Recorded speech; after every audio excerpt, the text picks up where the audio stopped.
speed of the music is bringing. We're flames in the fire that keeps burning. We're inviting the night in.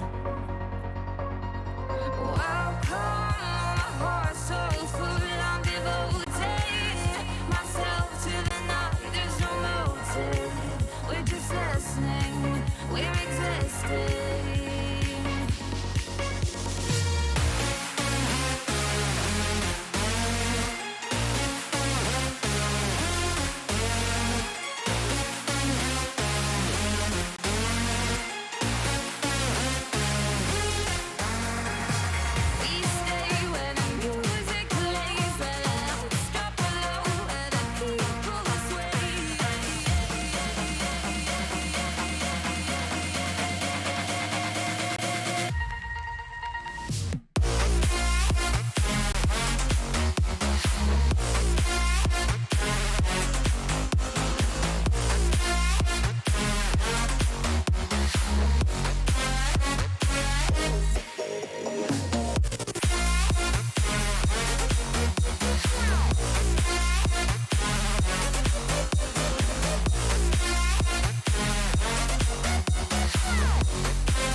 I'm on my own, broken alone. I feel the rain crashing down all around this empty town.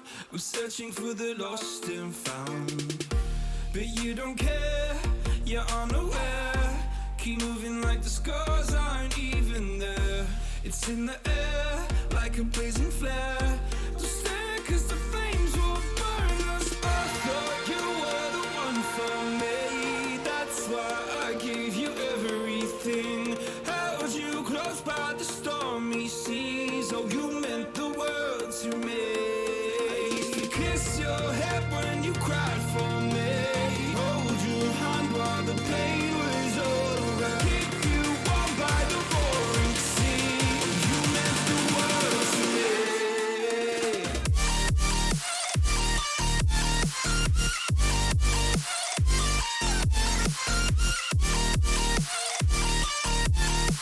Oh, you meant the world to me.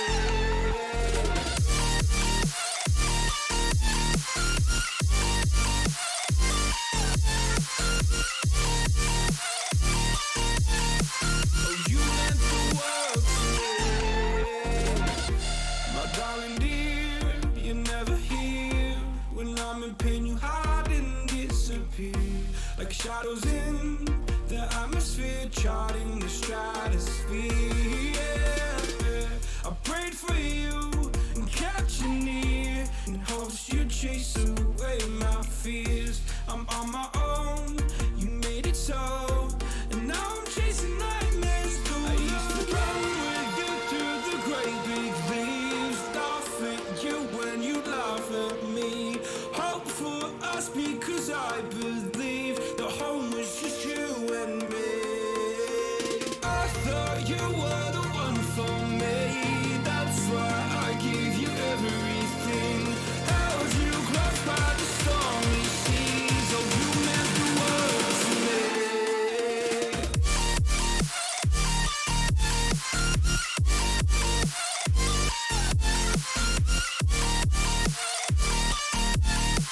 Oh, you meant the world to me.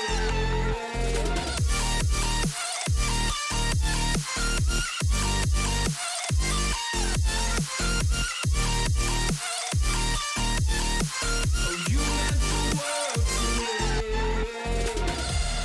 Oh, I'm gonna do this on my own. No point in blaming you, you did not know. Oh, I thought you were the one for me. That's why I gave you everything. Held you close by the stormy seas. Oh, you meant the world to me.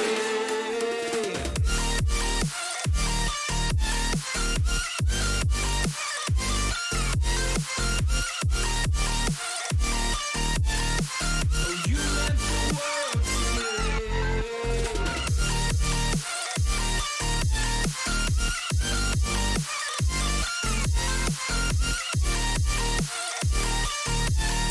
Oh, you meant the world to me. Oh, I'm gonna do this on my own.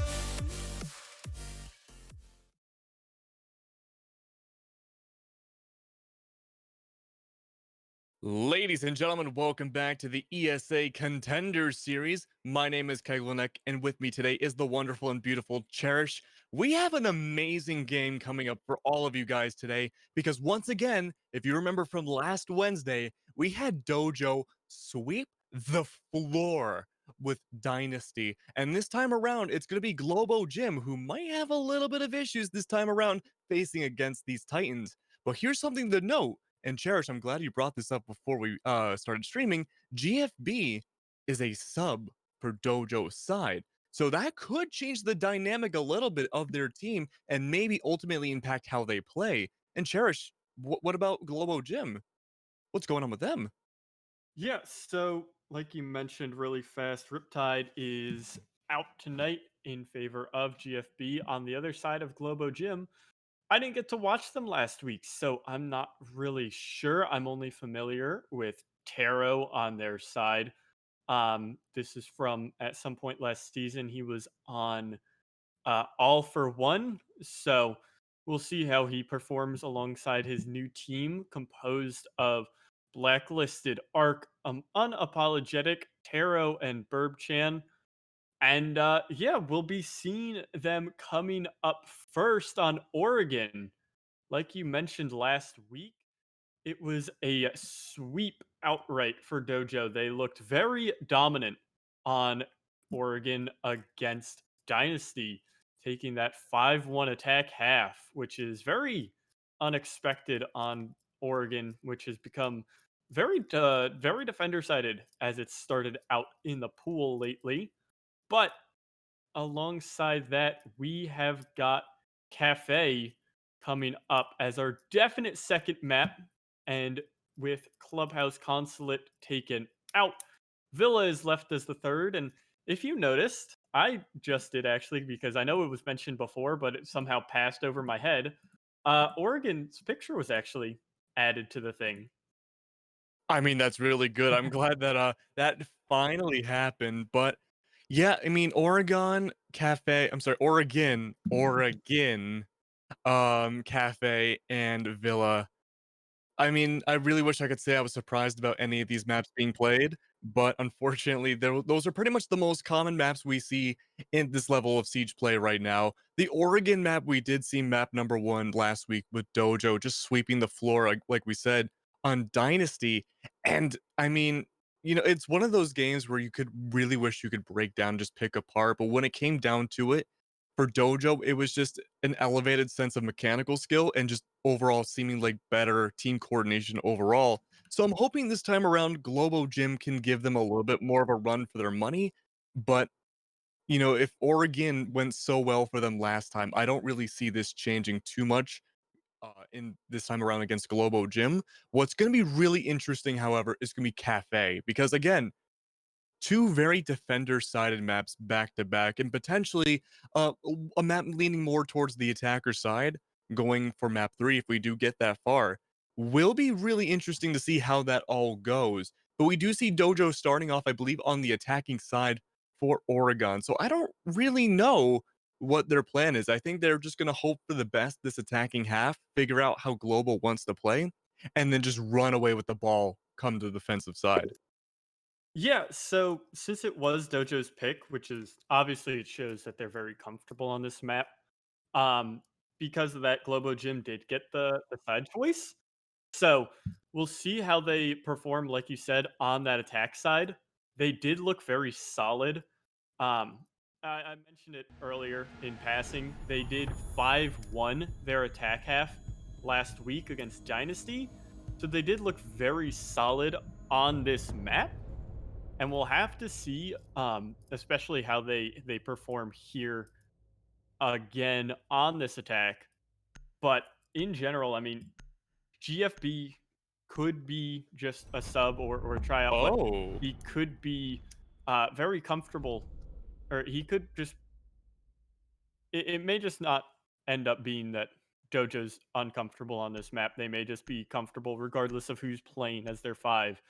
And yeah, the Cali is banned, which has become very, I wouldn't say very common, but it was banned on a different map, a different Oregon that I casted, which has become, it's not super odd that he's being banned. Why did Jaeger get banned? That's interesting too. Now, I believe when we last saw Dojo play on Oregon, we actually saw the Jaeger band come out as well, but they relied so heavily on Wamai that it's not too much of a surprise, but it really does kind of force the direction of the attack coming out. And so Global Gym might be, having a lot of their strats rely solely on that Jaeger play, but now suddenly they have to change their gears and have to rely much more on Wamai to be that projectile capturing crutch that maybe they weren't expecting before. But the Kali pick, like you said, Cherish, is really interesting. I'm not going to say I'm surprised, but I am a little surprised to see it come out. It's like a medium surprise because it's understandable, but it's not outright the most common thing you see all day. Yeah. I mean, at the same time, it has left up what do you call it? It has left up Thatcher, which not many teams play with apparently lately, but still, I mean, that's not really an operator that we see come out a ton. So it's Thatcher has become a very commonplace ban, which has been interesting for a lot of teams, just because they don't really play then around the Thatcher. In the sense that like the reason Thatcher bans came out a lot early on is because of the mute Mozzie. You would abuse it very much because Thatcher made clearing that a lot easier and Dronian a lot easier. But with the Thatcher ban and then Mozzie being nerfed, people kind of just defaulted into Thatcher bans and used it to be very lax on their like their denial setups, really. So Yeah. seeing Cali banned is very interesting because Hana Thatcher is a very strong operator as we've seen. So I'm just very interested to see where this match is going to go, especially considering the start on Meeting Kitchen. Yeah, it's really an interesting band to see from Cali. It makes me wonder that maybe Dojo kind of wow, I'm losing my words. I think they must have VOD reviewed what Globo Gym was doing and maybe had a target ban for Cali on this map. But of course, going to map 2 on Cafe, I wouldn't be surprised that's going to be a carryover as well. But I don't want to get too far ahead of myself. I want to see what happens in this first round right now. And it looks like Dojo already going for the roam clear. And we're seeing Unapologetic wanting to get a little aggressive here. Mama Dojo is going to find Taro, but at the same time, it's going to be a bit of a kerfuffle at the top of White Stairs. That Thermite's going to back off, and Doofus, with that diffuser, needs to play extra careful because he doesn't want to lose that bad boy early on. And if Apologetic can get it, there is a follow-up upstairs as well. I believe that must have been Momo, but you know, if you lose Momo as well, it's not a good look early on. Now, we do see the vertical play come out from mid-stairs. That's a great opportunity to be right above the bomb site. You can clear it out and then just get down onto the site and still have that vertical play in the post-plant situation. But Unapologetic finds Momo, and that is going to be the beginning of possibly a big snowball effect on that upstairs play. That's going to leave GFB, I believe, all by himself. Again, barely any health left alive against all the vertical play and soon to be the horizontal as well.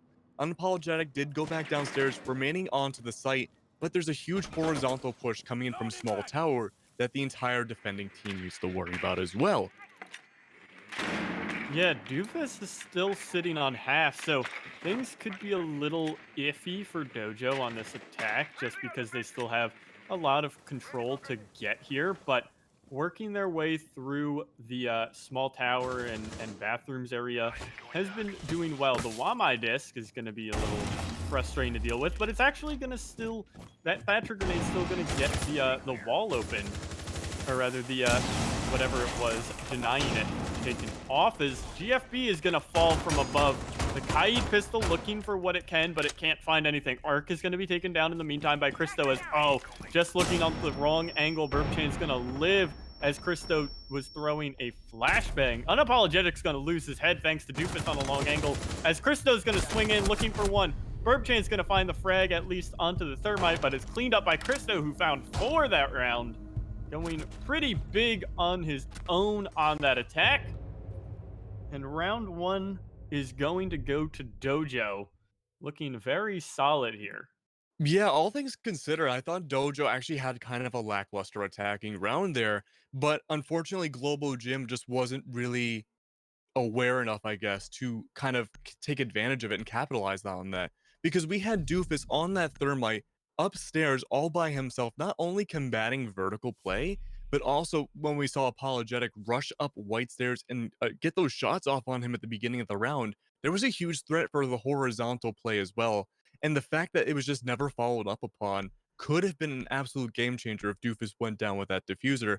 But that coordinated horizontal play we saw from, you know, the kitchen side on Dojo's side worked out really well and just helped clear away everybody while Doofus remained with that vertical pressure. And that's ultimately, that split push is what caused Global to lose that round. But we are making our way to dorms right now, and this could be the same exact situation. There's not as much vertical play for Dojo to play around with this time around, but there's plenty of opportunities to split push a horizontal play. There's like 4 or 5 different areas that they could work with, and I think we need to see a bigger roam game come out for them if they want to succeed. Yeah, I definitely do agree with that. They were pretty passive. It was a little bit horizontal, but regardless, they were pretty passive, all things considered. So we'll have to see how they want to work this next attack, or this next defense, rather. See where they want to go with things. As now it is back away from it is away from the absurd, not absurd, but odd, and off to the proper, with the kids defense starting out on the secondary defense. It's interesting that Taro is being pretty active on these walls. It's not something that we see, especially considering, I mean, especially like particularly on the fallback, he could be killed very easily. There's backup from the hatch, which is good, but he's not going to be able to get the wall, as he's going to not find the frag. And actually, that was so bizarre from Taro. He didn't finish the frag onto John and just stopped spraying. So the wall is opened up before up 2 minutes, and you're already down 5-4 for the next 2 minutes. So Dojo's in a very good position, even if John is at a quarter health, as Momo's going to find Blacklisted on the flank. That's a huge find as well, with now just under 2 minutes. At least Ark's refragged onto Momo from down below, but still 4v3, and your smoke is down for the next half the round. Yeah, definitely a lot of question marks coming out from Taro right there, but Blacklisted going down as well. That's probably your best anchor next to that Maestro pick, and losing him on dorms is going to be a really big mistake as well, because you cut off a lot of that pressure at the very end.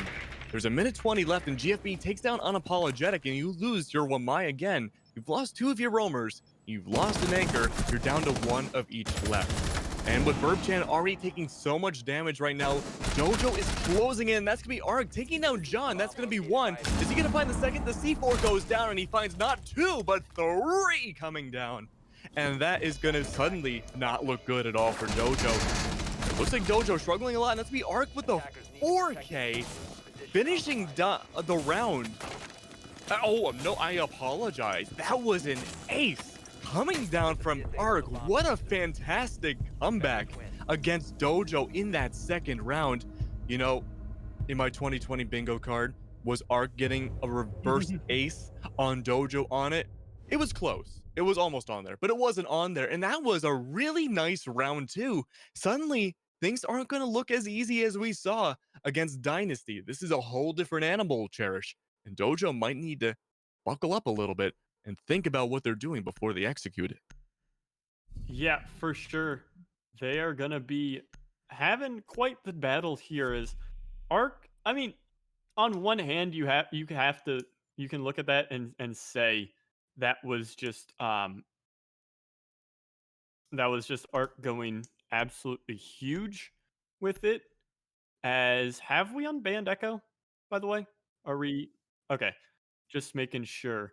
So Echo did go unbanned through this, as I think Doofus might be lagging out here, but we're probably gonna see Arihos as he's He's loading back. Oh, he's in. the little engine that could.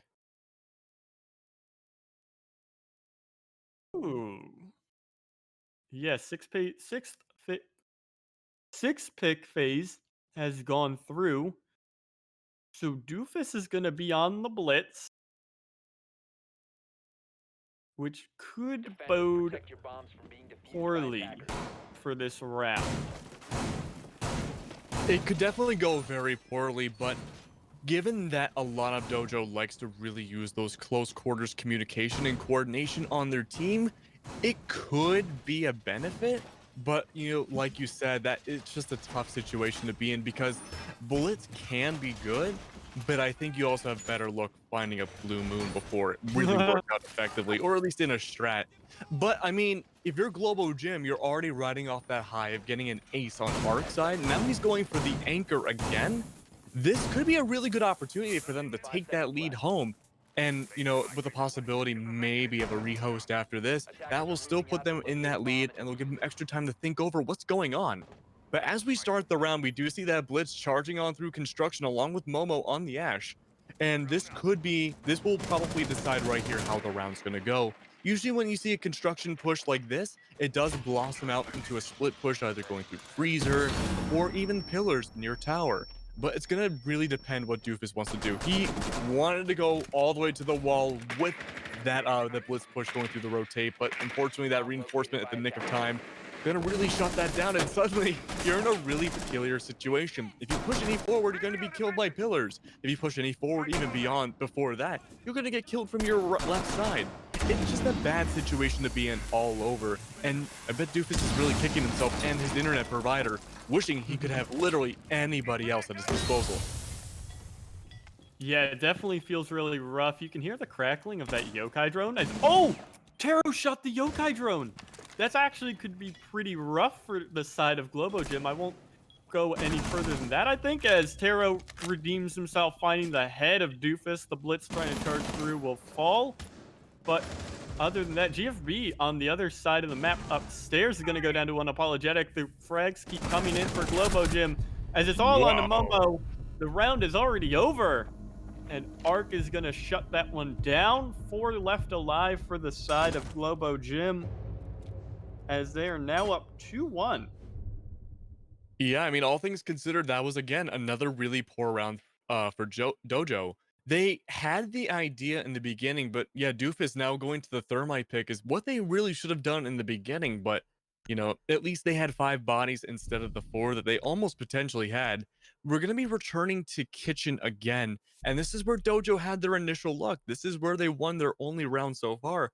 But Globo Gym has just been able to anchor down on the site really well and have at least 1 or 2 of those roamers just catch down all the attackers playing off the site and just mow them down super quickly. That's the name of the game so far for Globo side, is just have a super solid anchor and just to hope for the best outside of your own site and just let those roamers, if they can take anyone down, let them get taken down. But as long as they can't get to what matters most, it's GG.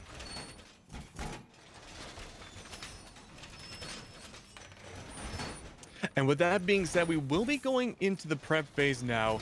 We do see again the castle pick coming down, and that's a really interesting castle spot. It's gonna cut off a lot of the attacking rotate, but not so much cut off the defending rotate from where it matters really most. I'm curious to see where Arc is gonna put this last barricade, because that can make a difference. And there we go. They effectively shut down the eastern and southern part of the map, and making so the defending rotate is only restricted down to what they really need, whereas the attackers need to slow down and waste their utility on things that will at least alert the castle relatively where they are. But here's the thing: the attackers, Dojo, they are going near they're going near small border. Well, not small border, small tower.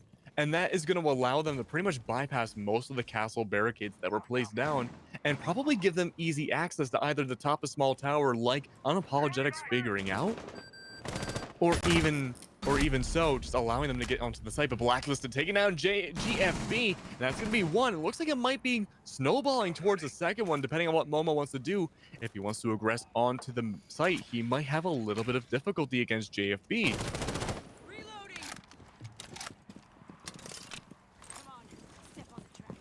And with 2 minutes left on the clock, it's 1 man down for Dojo's side. Unapologetic getting that first frag, and that's going to be what seems to be a second one following up as well, and that's Momo going down. Taro taking them down. It's just a bloodbath inside this kid's room, and it is just not a good place to be in. Suddenly, a 4v4 turned into a 2v4 situation, and Doofus and Christo are not looking great. Never mind, Christo's looking even worse than great. That's going to be Globo securing the round with pretty much relative ease. Almost no real resistance going forward. Yeah, and it's almost like they heard us casting that first round. We wanted to see a bit more roam action, and they held Kid's bedroom on lock that round.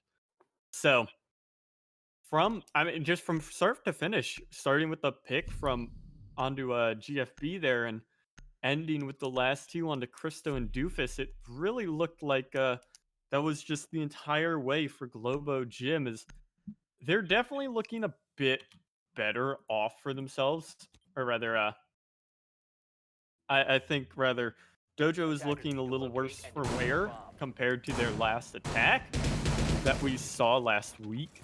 Where I mean, we do keep mentioning it because it's a 5-1 attack half on Oregon, which is obviously the newest map in the pool. So it's gonna start out a bit defender sided for a lot of teams, but it's just so interesting how things have come about.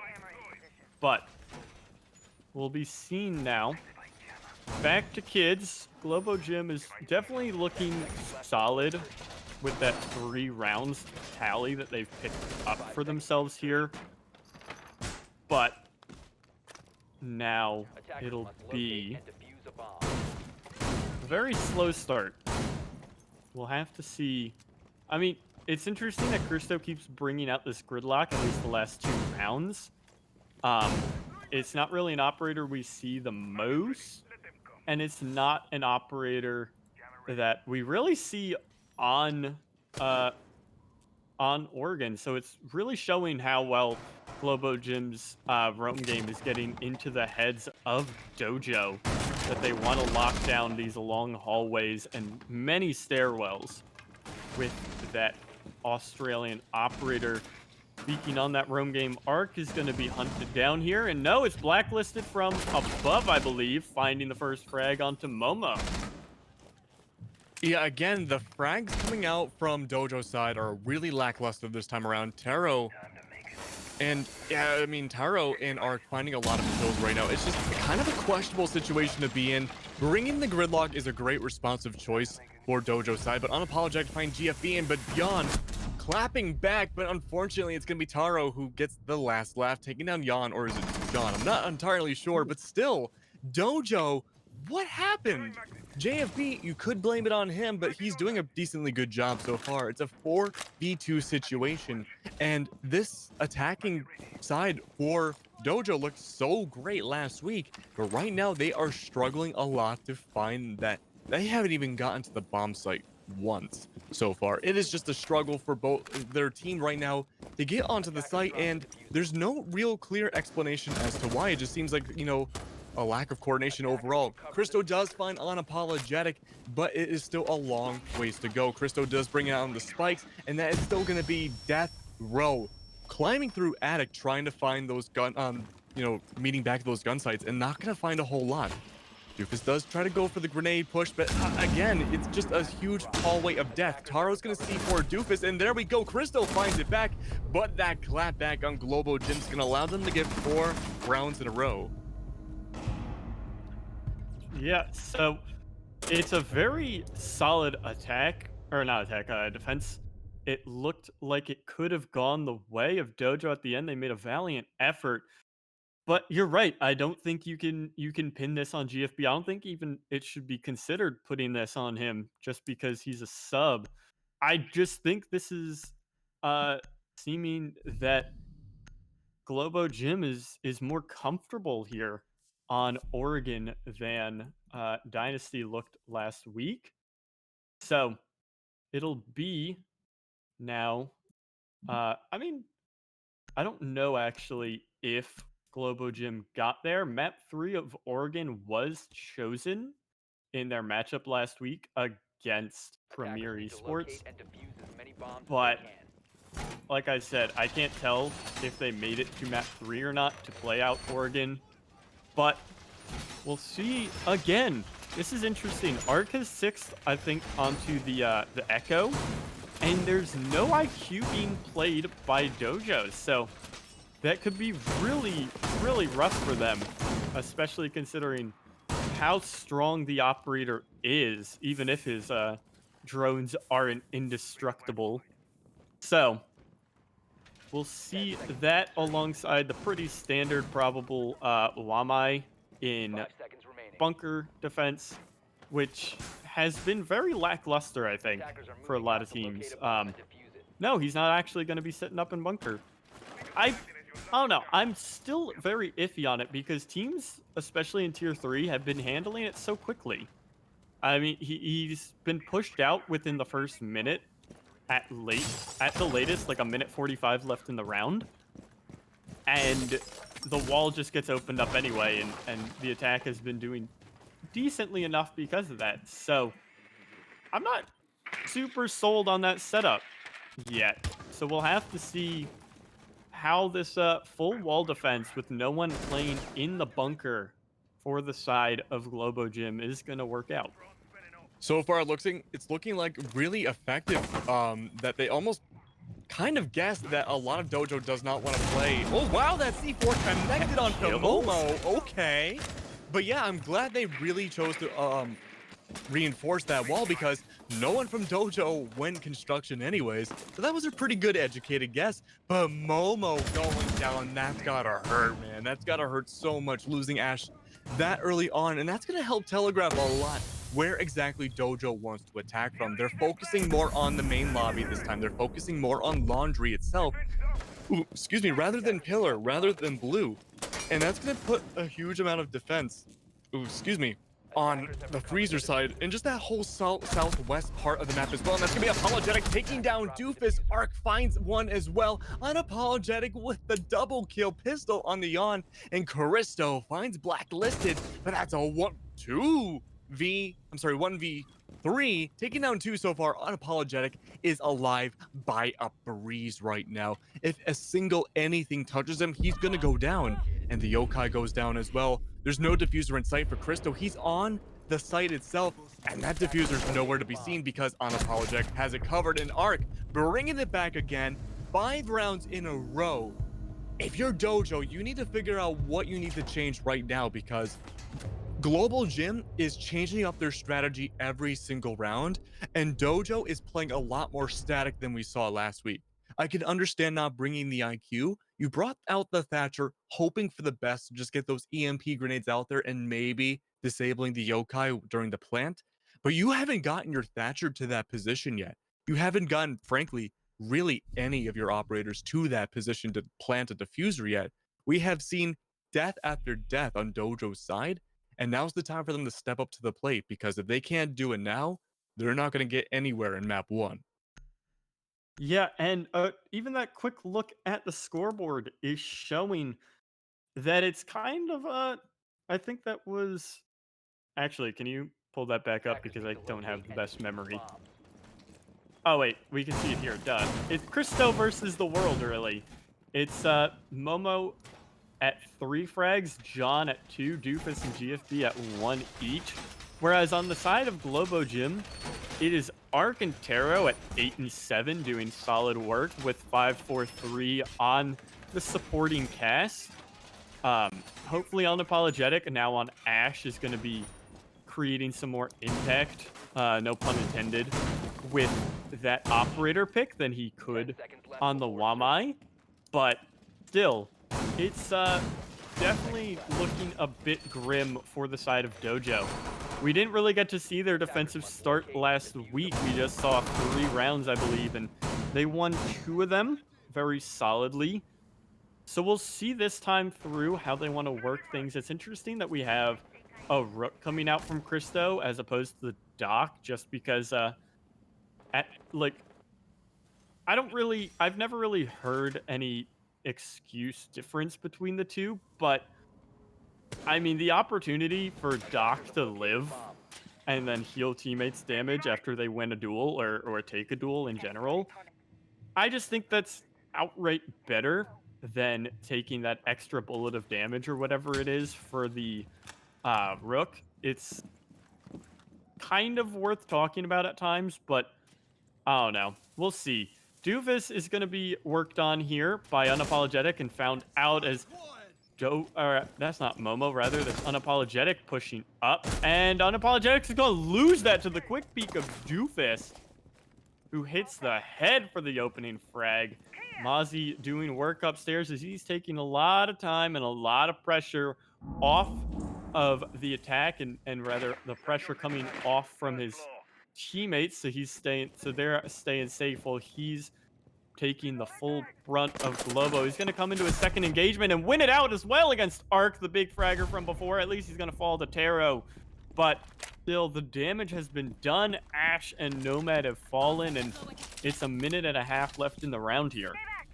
With a minute and a half left, you've already lost your flank watch, and you lost your top fragger for the team so far. If you're Globo Jim, Doofus put in so much work, and it paid off so unbelievably well. It seems like maybe through that effort alone, Dojo woke up a little bit. But now with that final push going onto the site itself is going to be the real trying time for Dojo's team. Taro taking down Christo is going to bring it to an even 3v3. But I cannot stress enough, ladies and gentlemen, Dojo needs to play this extremely safely. If they can't win this round, they're going to be up against match point, and that's going to be Yan taking down Taro. It's a 3v1 now, and that's going to be Momo finding someone as well, and that's going to bring it down to Burbchan. They have the diffuser. There's 40 seconds left. They have some time to play with. Those smoke grenades are getting expelled a little too quickly and not really providing a whole lot of anti-utility advantage. Second smoke grenade goes down, and that's going to be the smoke quickly going away. Proximity alarm goes down. It's a 1v3. You have all your eyes on you right now. You can barely peek up without getting bullets in your face. How can you get that diffuser down? Well, the quick answer is you don't, you die. Dojo brings the second round on the table. Dojo, each time, winning the first round in each half. But unfortunately from there, it just seems like Globo Jim knows exactly how to combat against every strategy Dojo has. It just wakes up so quickly from it. Yeah, and it's very possible. I know I did mention it a little bit, but it's very possible we're just seeing a very defender-sided Oregon. I almost don't know why I almost called it cafe. Very defender-sided Oregon. Well, still that is remains fully to be seen, just because we have a lot of rounds to still play out. But regardless, we'll be seeing the kids' defense as an Ella comes out, interestingly, from the side of Dojo. Doofus opting for that one. Not really an operator we see all that much. Just, I mean, there's little areas, and it's understandable why you bring her up here. She has the deployable shield. There's little areas that you can really hide those Gersmont mines in, as they can be pretty sneaky and pretty annoying to find. As you can see, she just hid one over here in a relatively indestructible area for the attack. It's hard to get that that mine out of there without the Thatcher grenades, or just outright pushing into it. So it's also interesting to see something from both attacks that's been very interesting to see. The Thatcher has kind of been taking the place of, and both sides too have run Ash Sophia. The Thatcher has been taking the place of any frag grenades coming out. So there's been no nade play despite the removal of Jaeger. That's very interesting to me, just because, I mean, from both personal experience and just in general, like, knowledge of the game, it always has felt like and seemed like, you know, if Jaeger's gone, you just play a ton of nades. Well, I think the reasoning for that is because Wamai pretty much has to be out. There has to be a 100% Wamai pick rate no matter which side you're on. And the thing again about Jaeger is that if those projectiles come down, they get incinerated, but with Wamai, they can get thrown right back at you and be a disservice. Taro did find Doofus, and that's going to be the Ella off the board. Hopefully those mines were already down. But unfortunately, I understand why bringing over the Mozzie, because Mozzie's utility did not really bring a lot to the team last round, whereas at least beyond the grave, Alice Gersmont mines can slow down that attack considerably. But with her off the board, you do lose that Scorpion potential, and really it's just going to come down of a game of stomping the turtles, because there's no real roam potential that Dojo has other than just holding an angle and hoping for the best. Now, the attic push is getting a little severe right now. It's going to be John holding onto it as long as he can with that AUG. Now, he does have a great position to be in with those Wamai gadgets. It secures, nothing can blind him out necessarily or completely stun him, and that's going to allow him to have a great sightline advantage going to pretty much a hallway of death. Now, it's going to stall out the attackers a lot, and they got to figure out one way to push up or completely rotate and swerve around. But no, instead, Ark wants to push up. He wants to challenge John's Wamai, and this is a really dangerous idea, especially with the smoke on board as well now. They do have some crossfire action, so the Wamai can't get up near the Hibana bullet. They're completely stuck. But if anyone pushes up, just like we saw, and that is going to be Momo taking out Ark. The blacklisted claps back, taking down Momo just in time. It's a really close battle. It's a 2v3 all of a sudden, but it's looking like a 2v1. And Globo Gym, again, seemingly downloaded everything Dojo wants to do for this defense. And it's just down to John with, again, a breeze of health left. If anything even comes closer to threatening him, it's game over. That defuse goes down. It's gonna be that. Not much to really say there. That's gonna be Globo Gym again taking round 8, and there's not much Dojo can really do at this point other than hope for the best and maybe hope for overtime. Yeah, a huge 4K2 there on the really like seeming like a second entry from Blacklisted doing massive work there on the Thatcher. As once we're headed back to kids. The operator change comes back in with the Mozzie being brought back out, as that was just a very solid attack after everything. Oh no, it's Meeting Kitchen actually that they swapped to. And it is a castle. A very good read from Ark there, actually, to pull out the Ash. Maybe a read, maybe just wanting to play the Ash. So we'll see how that goes. But still, it is looking grim for Dojo. They've got to tie together 4 rounds here against a Globo Gym side that has been looking exceptionally solid, and especially considering that this is Dojo's map, you really hope that they can pick it up, or else things look rough for heading into Cafe. Granted, they are starting on defense for Cafe, so it could go well, but still, I mean, it's very it can prove very risky regardless for this best of 3 as a whole. Taro has gone from Commando to G8 to Commando in 3 rounds. So he's definitely not really been feeling the strongest, what has been perceived to be the strongest gun on attack right now. But regardless, he's been doing work with that IQ no matter the gun he's picked up. He's gotten at least 1 or 2 in both attacking rounds so far. We'll see if he can keep adding notches to that tally. As similarly to Globo Gym's first Meeting Kitchen defense, there's not really a ton of roam game from Dojo. Yeah, you're absolutely right, Church. We're not really seeing that huge of a roam game. And I'm kind of curious as to why that might be. And that might have to play into the 6th pick as well, because I don't think they were really anticipating the castle pick, but rather the Mozzie. And they want to be careful a little bit. And maybe Dojo wants to play into the fact that, hey, all those eyes are on you right now. But that's going to be an attempted shot from Blacklisted. Unfortunately, that's going to go in GFB's favor. And that's going to, again, allow them to get the opening pick on Dojo's side and have that man advantage. We have seen this time and again where they get that initial opening pick, but from there, it's usually an easy clapback on the refrag and brought against in Dojo's favor.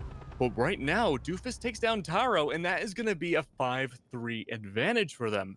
Now, like you said, there's not a whole lot of roam game going on, but with the operators that are off the board, you're out of intel options. You got rid of your Thatcher, you got rid of the IQ. Suddenly now you just have raw killing power against the entirety of pretty much a gadget-heavy, intel-heavy team. That is not a good position for Globo Gym to be in, and while they're really close to that site, it just might be not enough for them to fully bring it home. Now, with only 56 seconds left on the clock, it could still realistically be anybody's game, especially with Arc going for that original Nomad pick, going now to the Ash. That's going to be a lot more soft breach destruction on the board. But with that vertical plane seemingly not in effect right now, this could be a really dangerous situation for everybody all around. John, however, does take down Arc, and that's going to bring it to a 5v2. And as long as these last two kills are extremely secure in the next 30 seconds, we're going to see a 3-6 split. But it's going to be a matter of unapologetic and Burb not waking up if that's going to happen. But we do see the roam game coming on from Doofus, and that could be a really late game flank right at the last second. Could be super effective. There we go. We have eyes on Doofus right now. He's going to be rotating around. That could be an easy double kill, but no, read out by Apologetic. And that is going to be another one down. Apologetic with the double kill, but that's going to be both of your operators in the DBNO. Momo with the double kill, bringing it to a 3-6 scoreline in Dojo's favor. It's an uphill battle for sure, Cherish, but it wouldn't be the craziest thing we've seen on ESA Contender. Yeah, without a doubt, I don't think it would be. But so far, I think outside of the, it seemed like both teams are doing that thing that we usually end up seeing, where it's if you get the opening frag, you are really leading the charge. As this could be interesting.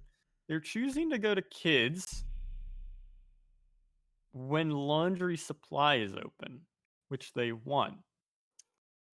It's interesting. I think what Dojo's afraid of is what the running theme of this game is. And I do want to talk about this again when the game is over, but the running theme so far is kind of a game of overconfidence and a game of almost fear of being found out, like a fear of being adapted around. Now, I do think that Dojo started this game off kind of overly confident about how they could play against Globo. But now going into the second half, they're playing a lot more safely. They're playing a lot more smart, all things considered. And I think last round's really good proof of this. And their round on kids' dorms was also really good proof as well, albeit a little bit more kind of in back and forth of who could win that. But overall, they're playing a lot smarter, and they don't want to play again on a round on a site they won, because they don't want Globo Gym to feel safe in thinking of how they can combat around, them losing that round, if that makes any sense. They want to keep Global Gym on their toes. If they have to keep bobbing and weaving, and they're going to eventually tire out, their brains are going to go tired, Cherish. And that is where Dojo is hoping to succeed. Yeah, definitely. So we'll see if they can really make it work on this kid's defense. They really got to, but yeah, I never actually finished that statement before. So far, entry frags the rounds have been won by the team that starts with the leads. So these teams are doing very well to maintain their leads in terms of frags and just keep things going with that. Aside from the second round where we saw Arc's ace, where it kind of feels like it takes a Herculean effort to make these rounds happen, as that is well timed by Burb-chan to open that wall. I thought he was going to accidentally zap away his charge because I didn't see the Thatcher ball. I assumed it was there, but I didn't see it. As John is going to be looking to lock down this attic area thanks to the Wamai. There's no Zofia this time through. Instead, the Thermite actually did come out alongside the Hibana. So not having an IQ and not having the just not having the IQ or Zofia could pose poorly with the double shield from John and Doofus. As speaking of, the Ella has found the first frag there onto the second Heart Breacher of Taro. So things could be looking a bit more up here for Dojo, as again, they have picked up the opening frag, and they could be starting themselves off well here for the rest of this round. It's going to be an uphill battle for both teams, I feel. The opening pick did go in Dojo's favor, but Burb does take down GFB. So it's going to be an even 4v4, less than a minute left on the clock, and we're just only now seeing a little bit of headway getting onto the site. Now, Attic is open, and so is Master Bedroom. That's going to allow a double pinch or a dual pinching attack from Globo's side. but Dojo just needs to hold on to as many angles as possible. We do see Unapologetic as well with a three-prong attack going up white stairs right now, and this could be absolutely deadly.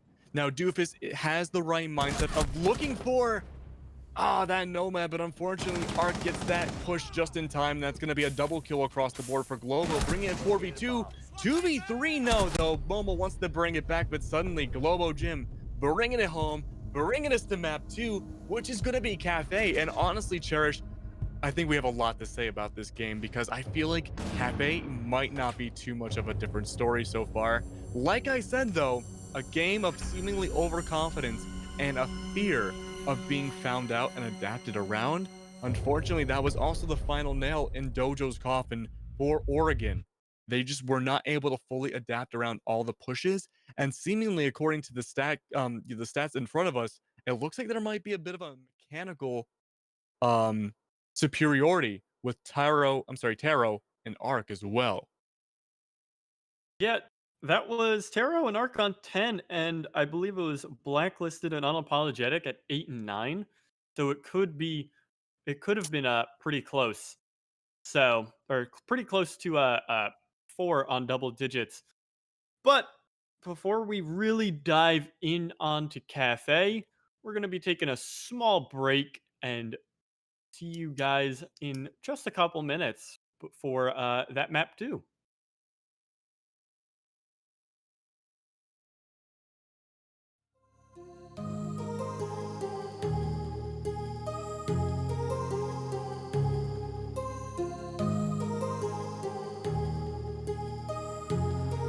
My heart rages around like an ocean in my head because there are so many things that I left unsaid.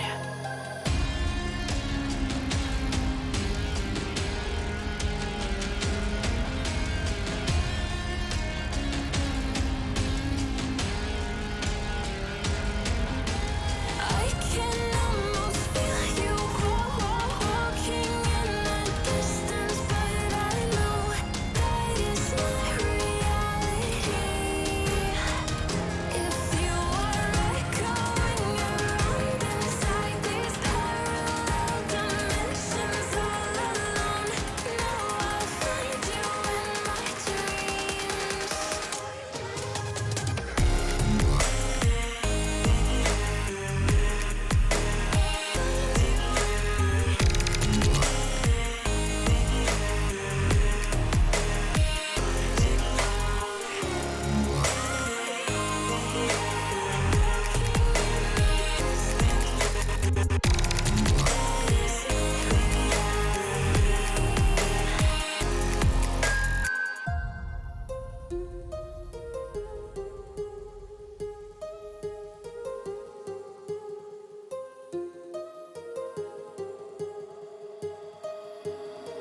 My heart rages around like an ocean in my head.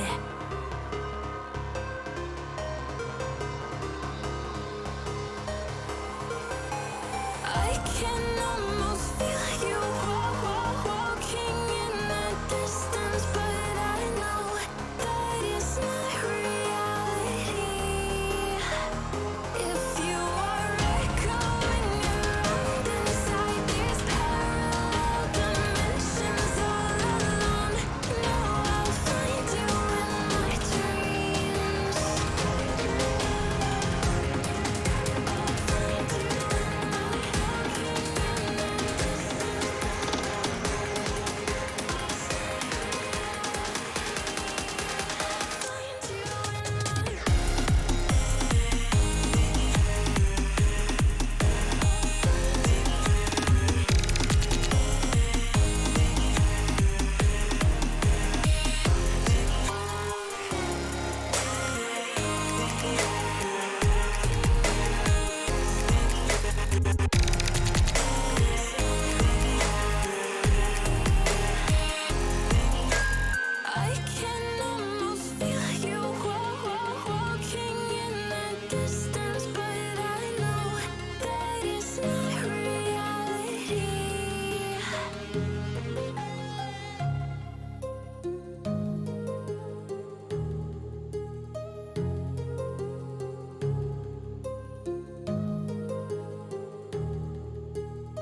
like the street lights lit this town. Like a fire in a blaze, gotta burn it down. Can't be afraid to leave this out. We got this far, don't know how. I see danger in your eyes. They know we'll burn down the night. Coming just like the sunrise. You know that we gonna let it rain. Tonight, we gonna let it rain. Tonight, we gonna let it rain. Just like the sunrise, we gonna let it rain.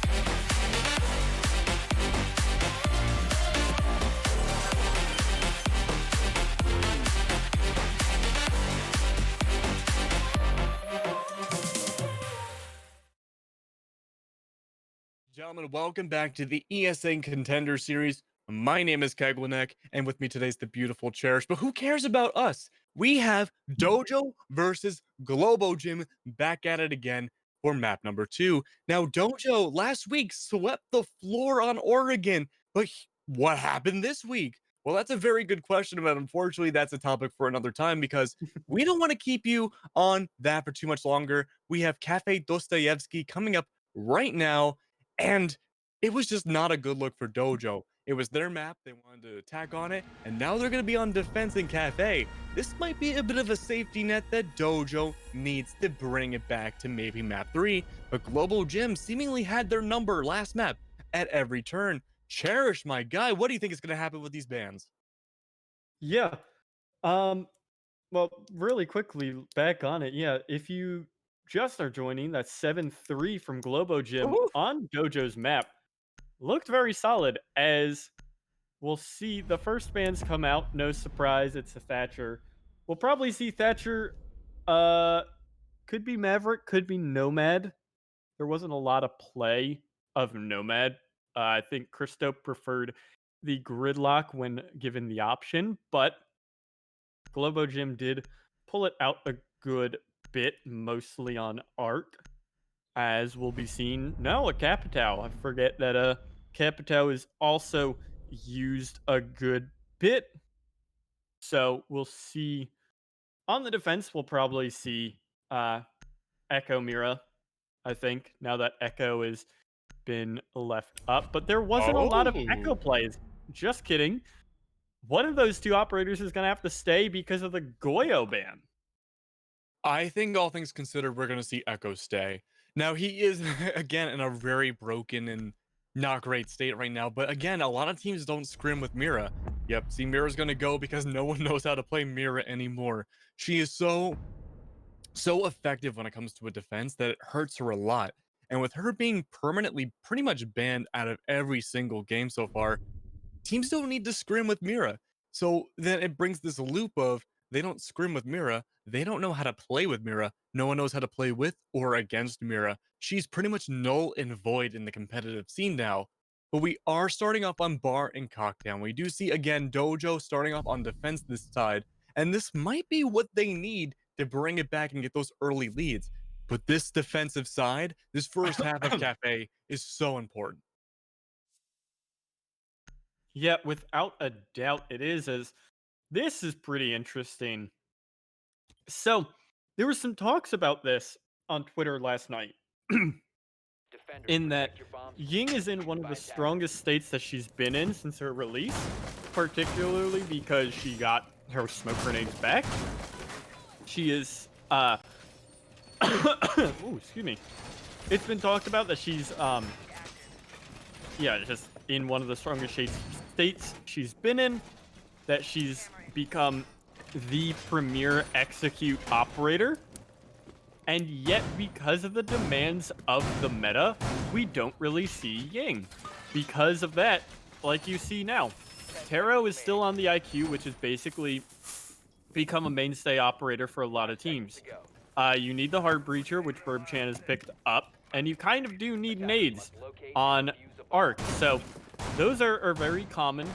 Blacklisted also on the Nomad is very expected, just because there's so few rotations that you can lock them off pretty well with air jabs. So usually that fifth spot is filled by an Ashe or a Zofia in this lineup, and it doesn't really afford a lot of Ying play just because of the presence of Jaeger Wamai and meeting that as well. The first Candela is going to go out. The second Candela is going to roll out somewhere. Here comes the third, actually, as Unapologetic is just using them and then not going to do anything off it. The team is not even going to take full pressure here into Cigar as, well, the first flashbangs are coming out. Hopefully the shield should get destroyed at any moment from Arc, who's going to have to be the one to do that. But all in all, so far, this has seemed like a waste of utility more than getting pressure onto the Wamai shield. Yeah, it's definitely an interesting situation to be in, but Unapologetic and Doofus going back and forth, taking each other down. Christo finds Blacklisted, and yeah, it's kind of a game of let's use our utility to take down the Wamai. It's a long game title, but I mean, it's a work in progress, but even then, the Wamai is still alive, and it's a 3v4 right now. I mean, the attackers are not having a good time right now. Keep in mind, Bar and Cocktail is one of the most defender-sided sites in all of Siege. John takes down Burb, and again, you're down to just your soft break. Never mind, you're down to just your nades and your blinding utility. That's it in a 1v4 situation. Again, this has been a very, very strong first round for Dojo. Not really a whole lot of Hayway coming down from the Globo Gym. Exactly, they were trapped in one room and got incinerated in the beginning of the round. There was almost no contest coming in down. Only one person was killed on Dojo's side, and even then that was just not really that impactful of a kill, all things considered. Yeah, so with that site is very handily won, as now Reading Fireplace is opted into, not Dining Kitchen. Something interesting that we saw, I think, in the Pro League scene, at least yesterday, or rather on Monday, it was Space Station and Dark Zero. Space Station took a 5-1 attack half, and then DZ took a very solid attack half themselves. I think the map end is 7-4 for Space Station, but still, it's very interesting how sometimes these like maps work out. So I still full well expect a just a very defender-sided matchup here, just because that's just the differences between T3 and Pro League. I still think it's interesting to note that this map doesn't have to be very one-sided in a certain way, or it doesn't have to be one-sided towards the defense. It can be one-sided another way. But that's just what happens when you have that dedicated support staff and dedicated support system and all that stuff that Pro League can afford to have compared to T3. But with that, we're seeing back onto the Zofia is Unapologetic. That's the weirdest way that I think I could have phrased that sentence. But helping to deal with Doofus's castle will be pretty big for her. Interesting that there's no Ashe to help deal with that, but at the same time you have Sledge, so it kind of works out. But we'll see. This has become a good contention point and a good point of just talking, is alongside the Wamai and Jaeger 20-second stall meta that has come about. Sites like Reading Fireplace have become very strong in that if you lose Cocktail on a bar Cocktail defense, you obviously lose the site. If you lose Cocktail on a Reading Fireplace defense, then you can fall back to the site below and still then play Minefield with all the nitro cells that you possibly have. There's only the one from Dojo this time around, but still, the point stands. You can play vertically and really hold the site down and then wait for the push at the end. A lot of flashbangs coming down from the top of Bar and Cocktail, like you said. Like you said, Church, if John does give it up, and it's a very likely possibility, especially with him being surrounded right now, that he will give it up on White Stairs, and it's going to allow Momo to kind of get some action in him right there as well. I mean, it's kind of whatever. I mean, you don't want to lose that vertical control, but if you have to keep that man count alive. Now, we're going to keep playing into the effect where whoever gets the first kill probably might win the round, and that's going to be a really big decision. But it looks like right now, Dojo might have a good chance of taking that round. Momo taking that unapologetic Solid Snake style, just straight up sneaking up on them, and suddenly John has a whole flurry of bullets to deal with. Now, Doofus and the rest of the gang are down below. Oh, sorry. Looking down below, John taking down Burb, and that's going to be, again, a snowball effect because Arc goes down as well. You're in a 2v5 situation. You find John, but Blacklisted still has a C4 going up against him. GFB taking him down, and that's going to be Taro, the last one alive. Now, if you're Taro's position right now, you don't have a lot to really work with. You don't have your Claymore out anymore. You just have your Commando and a little bit of utility. They're not aware that Arc is down right now, but there's no feasible way for him to be saved either, other than dropping down from the banister. Even then, it's unbelievably risky because Doofus is waiting for that kill. Taro, the last one alive right now, needs to make a decision. Do I save the round, or do I figure out maybe a way to get that last minute 4K? The answer in 4 seconds is probably just save the round and hope for the best and save my KD. And that's going to be Dojo winning round 2 against Globo Gym in the second map. So far, this defensive side is what Dojo really, and I cannot stress this enough, really needed. Yeah, without a doubt, they have really needed it. I know I listened to it from another team before. They talked that when you run into Cafe and you start on defense, you kind of expect these very one-sided affairs. You expect to start out 4-2, 5-1, even 6-0 at a stretch at best. But so far, it definitely is feeling more so on that 6-0 vibe. There's been 2 kills over 2 rounds, one each round so far from Globo Gym. So at least they're not getting flawless, but they might as well be because it has been Dojo absolutely running this map this time around. We very well could see the same thing when Globo Gym is on the defense in 4 rounds time, but that is still 4 rounds of action that we have to go through. It's also plausible that maybe Globo Gym just happens to be, in its own way, scouting out Dojo, seeing how the round is working out, and then going to go off it from there. In the second time through, they'll really just try and work it that way. But still, away from that, downstairs, this is really, oh man, actually I just noticed the attacker lineup, and or the defender lineup, and it's well, it's kind of OG 20-second stall meta. It is Jaeger, Mozzie, or not Jaeger, well, Jaeger is there, yeah, Jaeger Wamai coupled with Vigil, Mozzie, Mute. So definitely a lot of upstairs play running between Doofus and GFB, with Mute Jammers and Mozzie Pests everywhere, and they're just going to be as obnoxious as possible up here.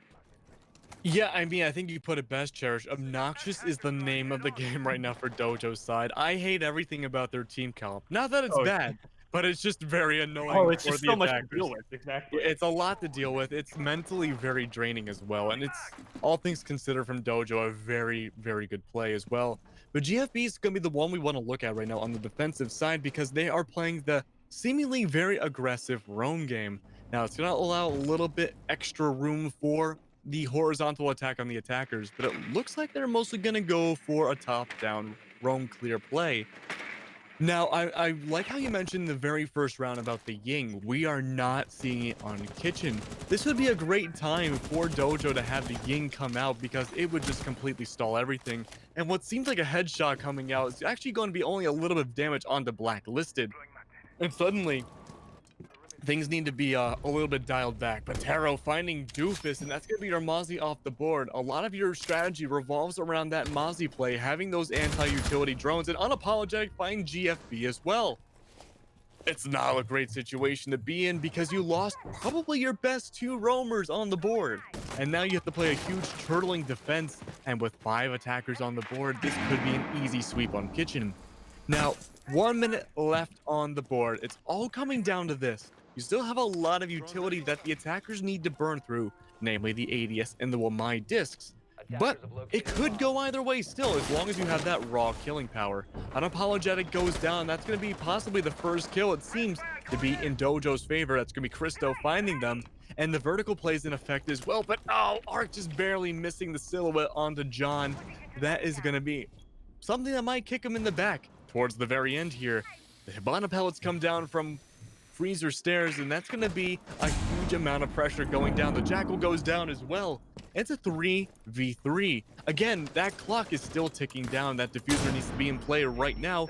And Christo holding the angle of the lifetime, waiting for that push to go up, and that's going to be not even hopeful enough because the pre-fire from Blacklisted is going to secure that final kill. The bomb plant goes down. That's going to be Burb trying so hard to get it down, and that is going to be the secure.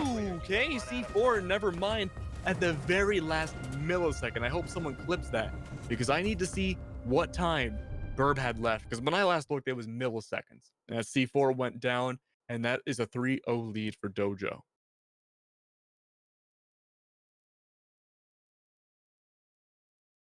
I think you're right. I do think that was definitely milliseconds. He was so close from getting that down, and like just considering how much better that attack looked compared to their prior 2 attacks, that feels so rough for GG. But again, we're seeing the Ying. Excuse me, and we'll see how that is going to factor in this time, because last time it was a null factor.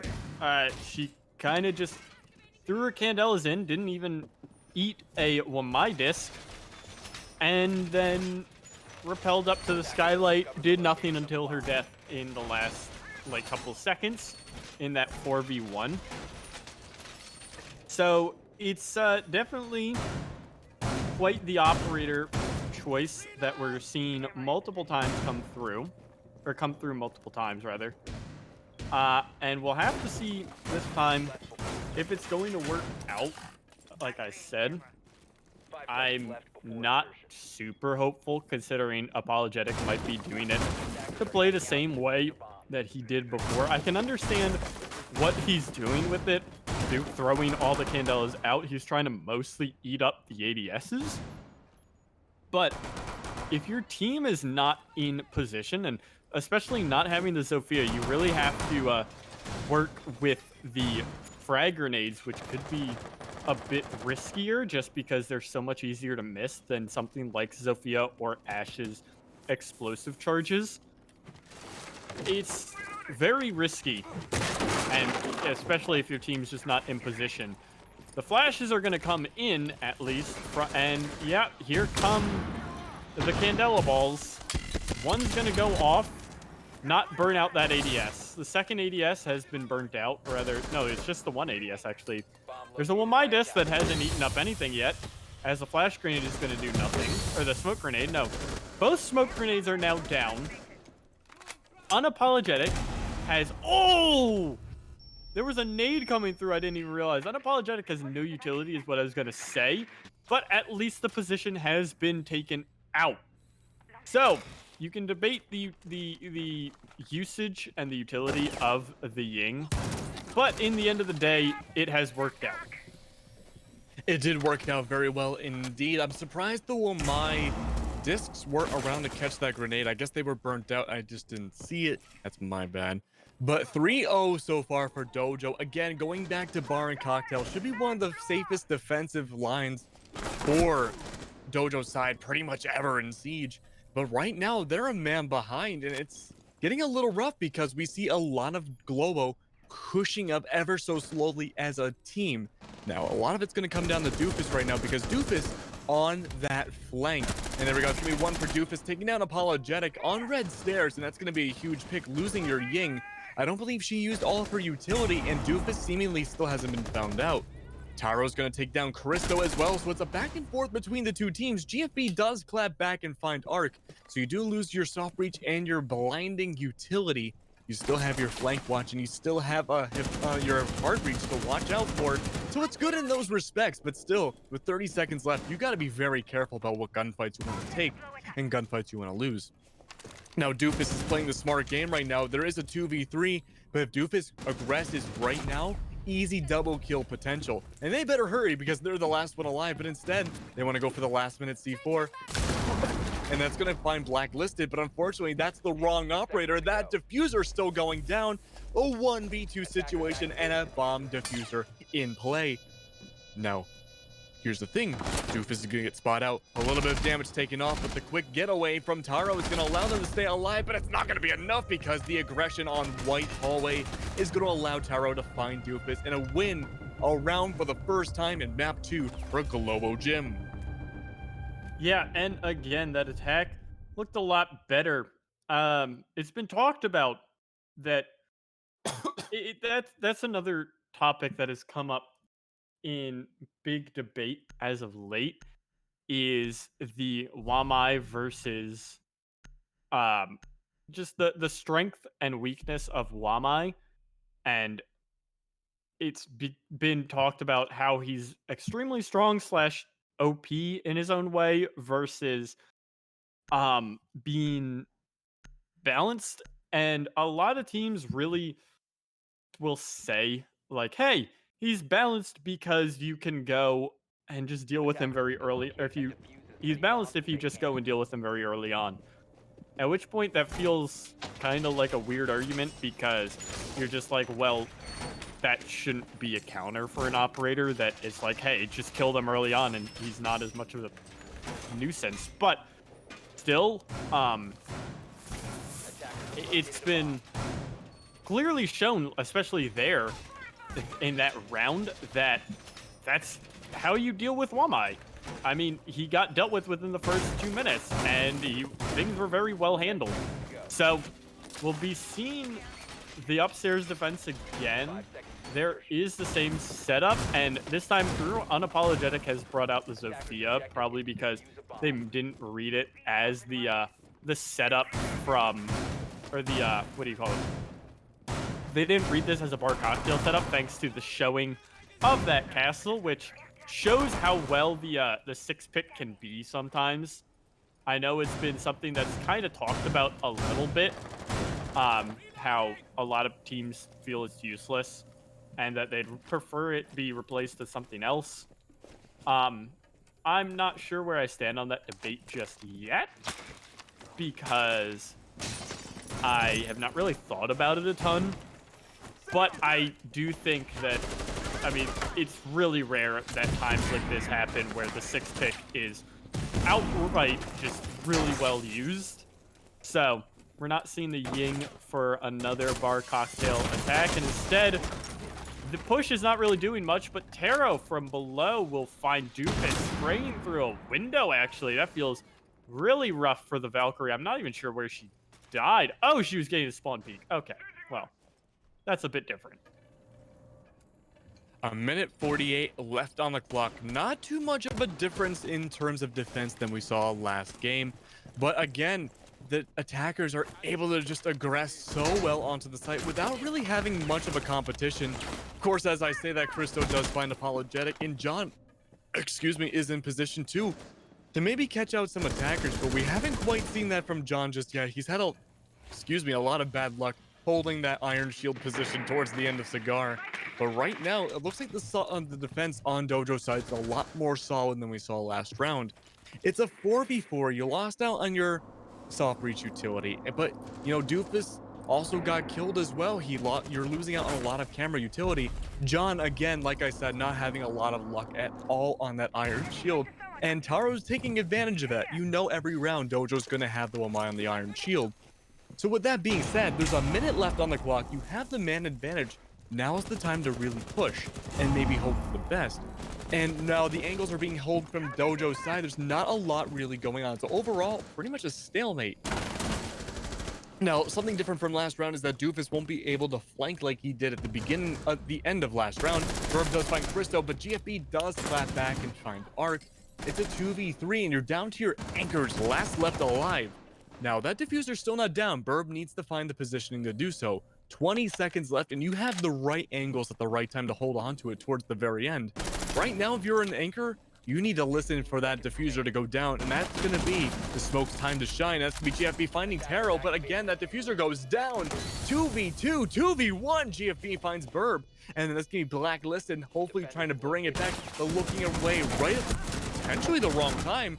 That was a great kill on the GFB, but now the smoke aggresses onwards. You don't realize he's going to be right behind you. Smoke grenade might give him away, but no, you're looking at the wrong angle still.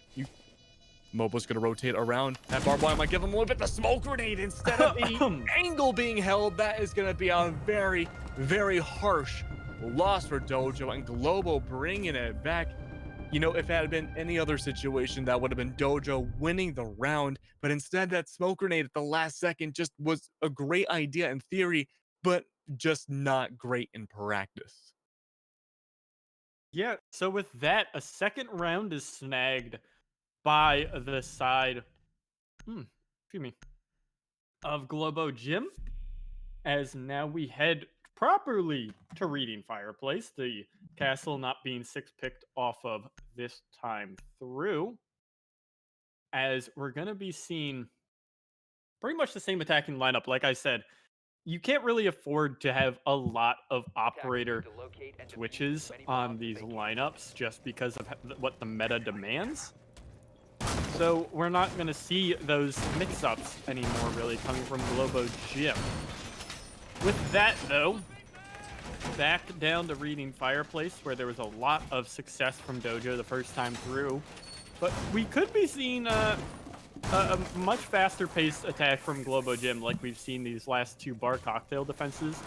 We might be seeing a faster-paced upstairs attack to really help deal with this Wamai, since he's the only one playing up here. We did see John on that Wamai last time pose a huge threat to the top of bar and cocktail, but this time around that prep phase is ending and your entire team is all playing upstairs. Obviously that's going to change, I think, really quickly, but for the most part it looks like they're going to try to combat the roam clear. Nope, we do see Christo and everyone pretty much go downstairs, so that's a good sign. It's going to leave it back to just John. Excuse me. Oh, you can feel the COVID coming on. But yeah, I'm totally joking. But 3v4 right now, this is going to be a very important round for Dojo, because if they can't win this round, it's going to be a tied half for Cafe going onto the other side.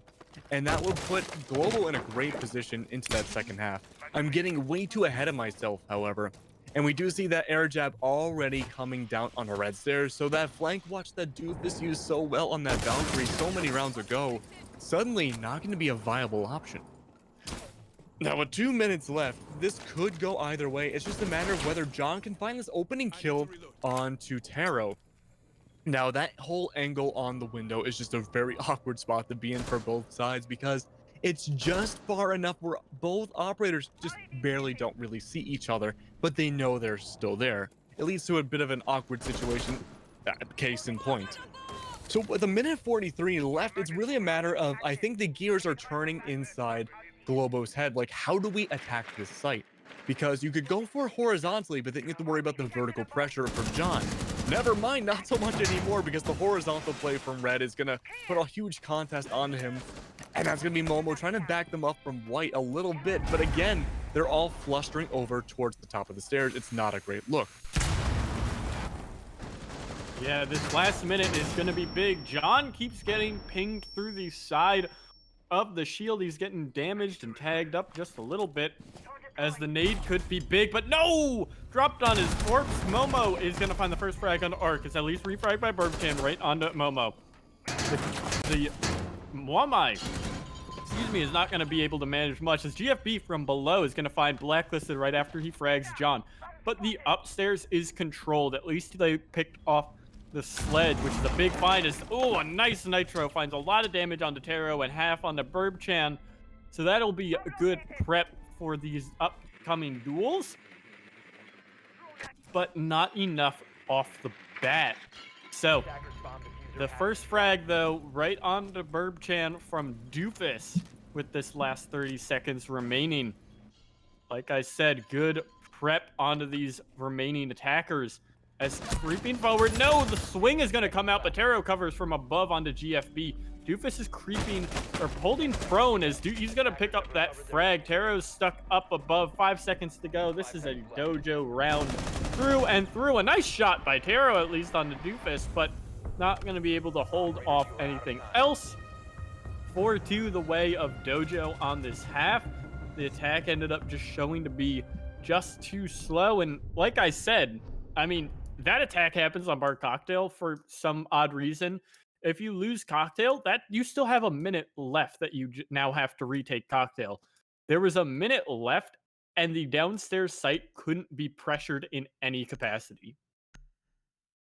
That's the beauty of reading and in kitchen. I'm sorry, not reading and dining, because it's one of the most versatile sites in all of Rainbow Six. There's a lot of ways you can attack it, and then there's a lot of ways that should be attacked as well. And just the ways of being able to not only defend but also find ways to attack the site, it's incredibly versatile about playing around the tempo of the other team. But with that being said, we're going to the second half right now. And by going into the second half, it's going to be an uphill battle for Globo Gym. Dojo has 2 rounds ahead of them right now. They have that statistical great split that you want to find as a defender going to the second half. But now as an attacker, you might suffer the same exact problems Globo had on their attacking side as well. And honestly, what I think it came down to was just a lack of coordination. We saw a lot of those Yin Candelas seemingly hit nothing and not really appear to do too much. And we also saw gunplays just kind of sloppily wasted away as well. Now, with that being said, I think the defensive side for Dojo did have its fair share of issues, but we saw some fantastic flanks from Doofus, and we saw some great C4 play as well. Now, this second half is going to be really important, and honestly, I want to change my tune a little bit, Cherish. I think we have a good chance of seeing map 3. I definitely agree. I do think map 3 could be in the books. I think that Dojo, historically at least, I say historically as in, you know, the last week's match that we saw and map 1, so the past 3 maps that we did watch them, but still, they did show regularly more confident and faster paced attacks than Globo Gym was running, so it very well could be that they are just more comfortable, and we'll have to see how that works out. As interestingly enough, it seems like Dojo is just very much used to no echo, because they played 6 rounds without it and still won 4, whereas Globo has pulled it out now 2 rounds in a row, or not 2 rounds, 2 games in a row, now that it's been unlocked. Echo is a very strong operator, obviously, that we have talked about many times, but away from that, we're going to start seeing a bit of pressure coming through. It's interesting that Momo's not full focus downstairs. He's coming up to assist with this Wamai disc, where it's been arguably poorly placed. It's a bit too deep, and you can be pressured out from other positions very easily. So we have to see how that's going to work out, because he's already been forced back into the bathroom now. A minute 20 left, and it's already looking like a much stronger attack than we've seen a lot of Globo Gym do in the past. Cigar wall is open. Unfortunately, no one from the Iron Shield usual spot at the back of Cigar has been taken down, but we don't see that Iron Shield placement either way. And honestly, that's probably for the best as well. Are able to keep their lives a little bit more, and I believe he's being placed inside a bathroom. Now, we do see a much more coordinated attack as well going into Whitehall, and it's going to be a lot of pressure being put onto the defenders right now. Blacklisted waiting for any kind of angles to go through from the thermite hole that recently opened up inside of the site, and it's looking like it might not happen. Now, everyone's just kind of holding angles right now. A lot of stalemate potential, but it looks like Blacklisted looking to get a little antsy with that M5 shotgun, wanting to push up. Now the Wamai on that hallway is going to be a little devastating for the flash grenades. That's going to be an indicator for Blacklisted to watch out because Momo goes down 4v4, and that's going to be another one going down. Blacklisted with the double kill on the M5. Beautiful work. JFB does find Taro, but again, that's not where the main appeal is. That's not where the gunfight is. It's going to be with Arc taking down GFB and allowing not only your hard reach pretty much just to be the last one alive. Herb does find Christo, and that's going to be the play attempted to go down. But again, there's really nothing you can do in that situation other than press a button and just kind of hope for the best. And even then, as he went down, those bullets were everywhere. Yeah, definitely having the the man disadvantage, not even, just having to plant with those last 2 seconds. You're facing down 3 barrels, one of which happens to be piloting 2 echo drones. And yeah, it is very much not good looking for Doofus there trying to get the plant down. But with that, the lead is going to be cut down just a little bit. It's going to be 4-3 as we head to kitchen service. Not really, or rather, service and cooking. I'm not sure really. It feels so weird to just call it kitchen service because they're both start with kitchen. It's service and dining, maybe, or cooking rather. No, it's service and cooking. Service, cooking, whatever. We're just going down to kitchen. That is the whole site. The whole site is the kitchen. I mean, it pretty much is. It's a big kitchen. It is a very big kitchen. But yeah, we'll have to see how this defense is going to work out. It's a bit more on that minefield setup that I kind of brought up about previous sites on other maps. You just really want to deny a lot of that vertical pressure with a lot of C4 play. We're kind of seeing that. It's interesting that Taro has brought out the Legion. He's kind of a side factor, a side player in what became the 20-second meta. He does obviously help it out because he slows down attackers and makes you waste about 5 upwards to 10, maybe more seconds, because you have to push your angle, then you hit the goo mine. You have to walk backwards to a safe spot probably and pull it out, and he's just very obnoxious. And that's the whole, obviously, you mentioned it earlier, that's the whole thing about the 20-second meta. It's not even getting frags or stalling things out or anything. Well, it is stalling things out. It's not even just getting frags. It's just being obnoxious and stalling.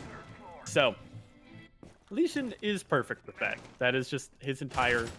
I feel like when it was like, what, Red Crow, I think is the season that he came out in. I think when Red Crow came out, just before that, Ubisoft was like, how can we make the most annoying operator possible?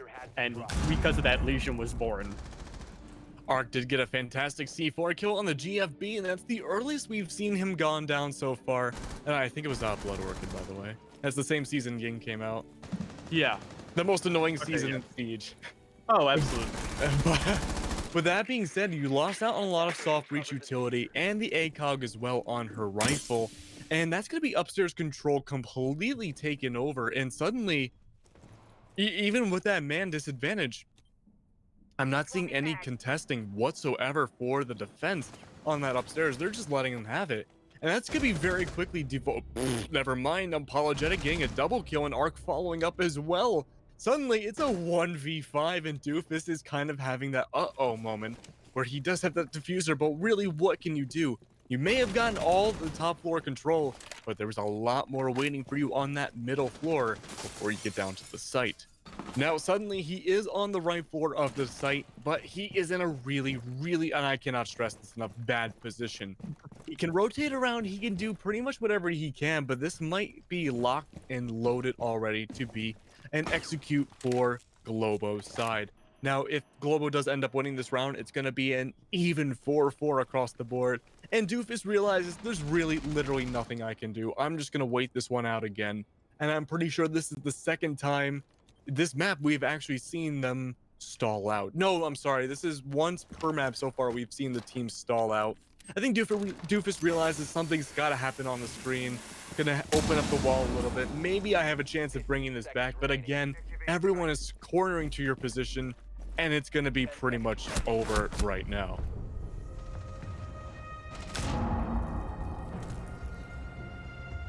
But overall, a very rough round for Dojo again. It seemed like everything was going well in their favor. It even looked great to me.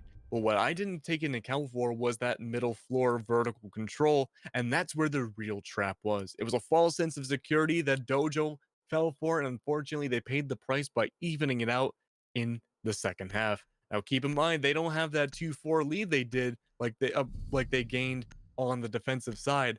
So this is going to be a very, very rough game going forward.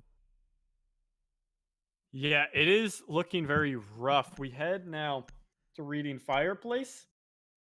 The thing is, so Globo Gym did very nearly win kitchen service. It was looking very much in their favor until the nitro at the end from Dojo did secure that. So they very handily won the site that Dojo was closest on. And if they can solidly win here on Reading Fireplace, I think that will definitely show how bad things might be for Dojo, because this was Dojo's second best site. If you can if you can show a clear differential in that all three sites for you are even, whereas for Dojo they did have that weak site of kitchen service, then things are obviously looking rough. We're gonna see an interesting thing from Taro that has become commonplace for some teams. He is locking himself kind of into this trains area, and I've seen it a lot with pulses. They really work on the stall and holding teams in piano, and they will look for that early nitro up. Because of that, Taro probably has a nitro in piano, or a camera in piano. He's ready to nitro away as he sees fit. Oh, he does. He's got a prep. Nope, Oh, too early. Oh, too late. Momo rushed through, actually, as Ark's going to be the one to come into contact with the Ash now. It is the Rush versus the Anchor, as Momo's going to get a little bit too aggressive. He's going to have to burn out this ADS. That flashbang's not going to do anything. That one will burn out the ADS. And now the breaching round finds its way into the shield, but GFP finds a bullet, or rather Unapologetic finds the bullet in his head. Oh, the Nitro actually hits GFB. These Nitros have been crazy today. Yeah, the Nitro game is on point so far. Blacklisted taking down Momo as well.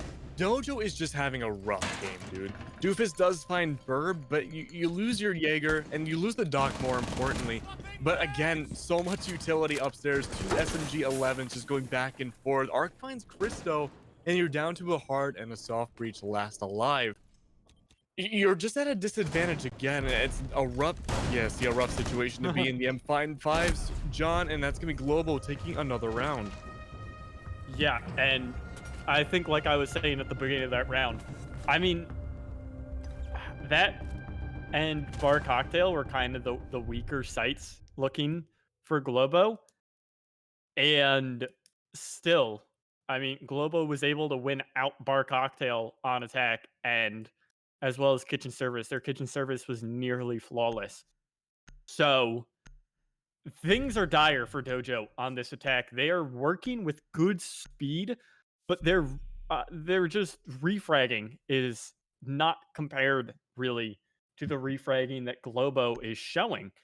I mean, even if it's a nitro from below, they're doing work to pick up these counter frags that if they lose out a teammate, then there's another one swinging a different position, looking for the refrag onto the person who just killed someone, or even onto a completely different target. They are pushing from unaware angles and awkward positioning and able to make it work and win out these rounds. So the onus now is really on Dojo through this to make this one work as best as they can.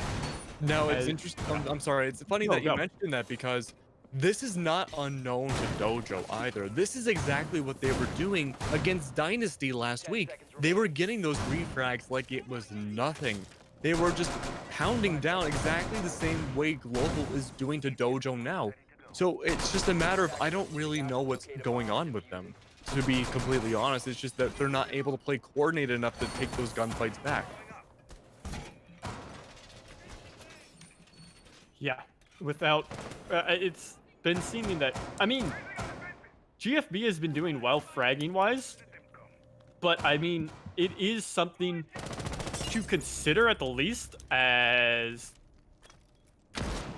where oh, you got caught in the freezer, Taro. That's sad. No Maestro. At least you still have the Echo, so it could be just as good, if not better, for the anti-plant. But still, that is probably the best defensive gun down. Best gun in the game, probably down. And those Maestro turrets no longer able to be used. So this is a very good find for Dojo to pick up the Maestro of Taro. Very true. Losing Maestro is going to be a very, very bad position for Globo right now, but it looks like the attackers are having a really hard time just getting onto the site. GFB, though, playing the sniper of a lifetime, finding Arc, and that's going to be another one down on Globo's side. Again, though, all things considered, they're getting these kills, but they're not able to get onto the site. Unapologetic with the run out finds GFB, but I mean, even then, with a minute left, you're really only having one attacker, it seems like, on the site, and that's going to be Cigar going down.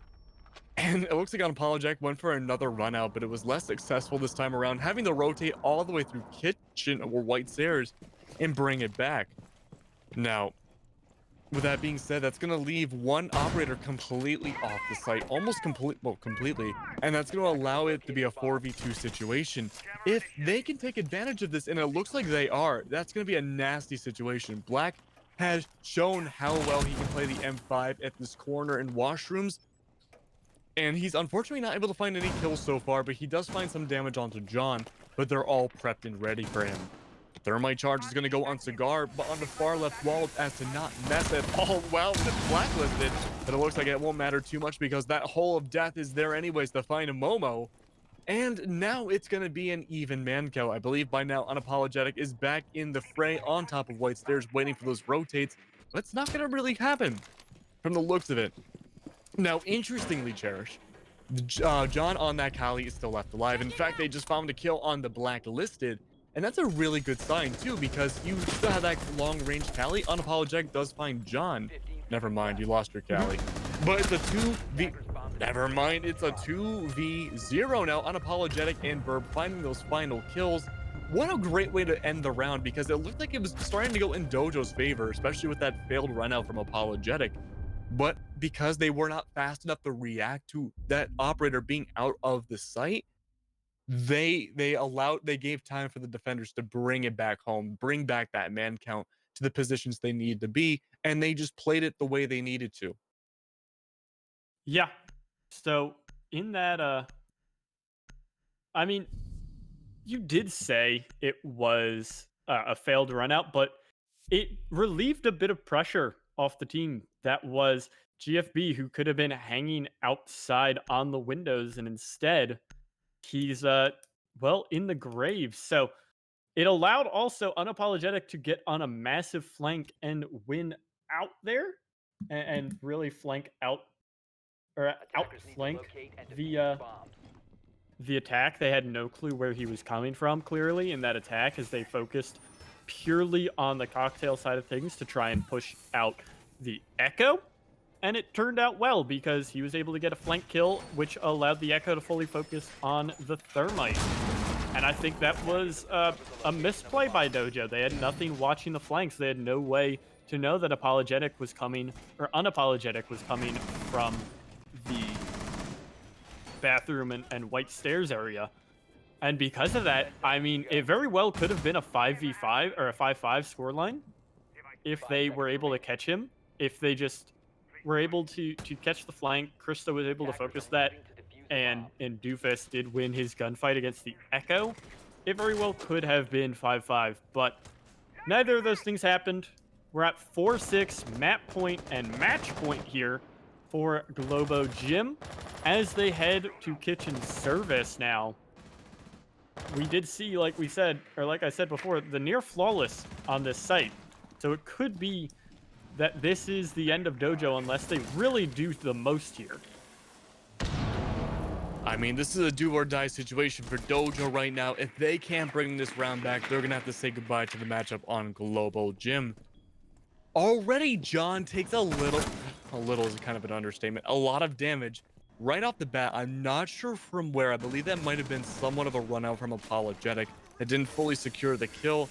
And right now, that's going to be Bakery Wall already open. So that's going to be a lot of manpower going down. C4 not going to connect with Blacklisted. That actually should have connected, all things considered. And that's going to be a huge line of sight, all things considered, going all the way through A and B site.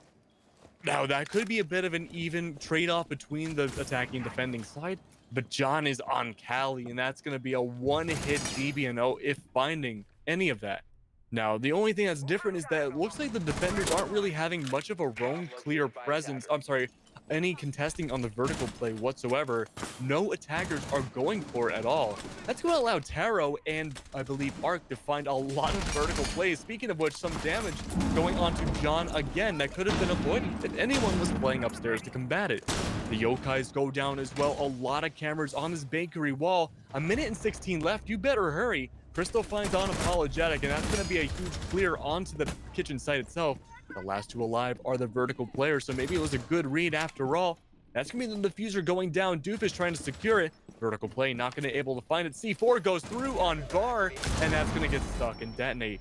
That's going to be a bit of a tidbit, though, a bit of information, because Christo finds Arc after that, and it's going to bring it to a 4v1 situation for Taro to not only take down 4 bodies, but also possibly get the defuse in the process. I think we're looking back to that 5-6 scoreline, Cherish. It's looking really good for Dojo with that very aggressive push. Yeah, well, he's going to take a lot of damage there, winning his gunfight at least with the against the G8. But again, like you say, just any breath of air. And it turns out GFB doesn't want to blow on him. He just wants to blow his brains out. Oh. A little bit graphic, but 6-5 goes the scoreline now. Dojo picking their first attack in 4 rounds, actually. It went from 4-2 to 6-4, as now reading... yeah, okay. They picked mining and dining for a second. I was a little scared, but it is reading and fireplace that gets picked up, as we'll be seeing this one coming out. So it will be pretty interesting to see how this is going to end up working out. It's I don't know, it didn't look super overwhelming for the defense. It didn't look super strong, but it didn't look weak really either. It just still feels like another site where it's like, if Dojo just fixes a couple things, they're able to win out the site if need be. So maybe we'll see that. Or maybe we'll see Globo fix their minor issues and really win this one out.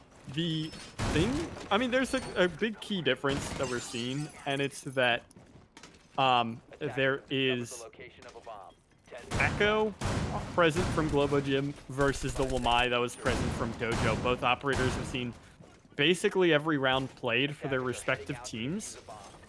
And I think I don't know. I honestly want to say that the Echo hasn't, in terms of like gadget utility, obviously they're very different, so it feels weird to say that the Wamai has done more in terms of full utility, because obviously he would. Just because of the way they've been playing the Wamai as well, you have to fully push him out of a position, unlike the Echo. But still, that point stands. It just feels like the Echo hasn't been played to its, well, arguably overpowered potential. So we'll see how it works out this round then.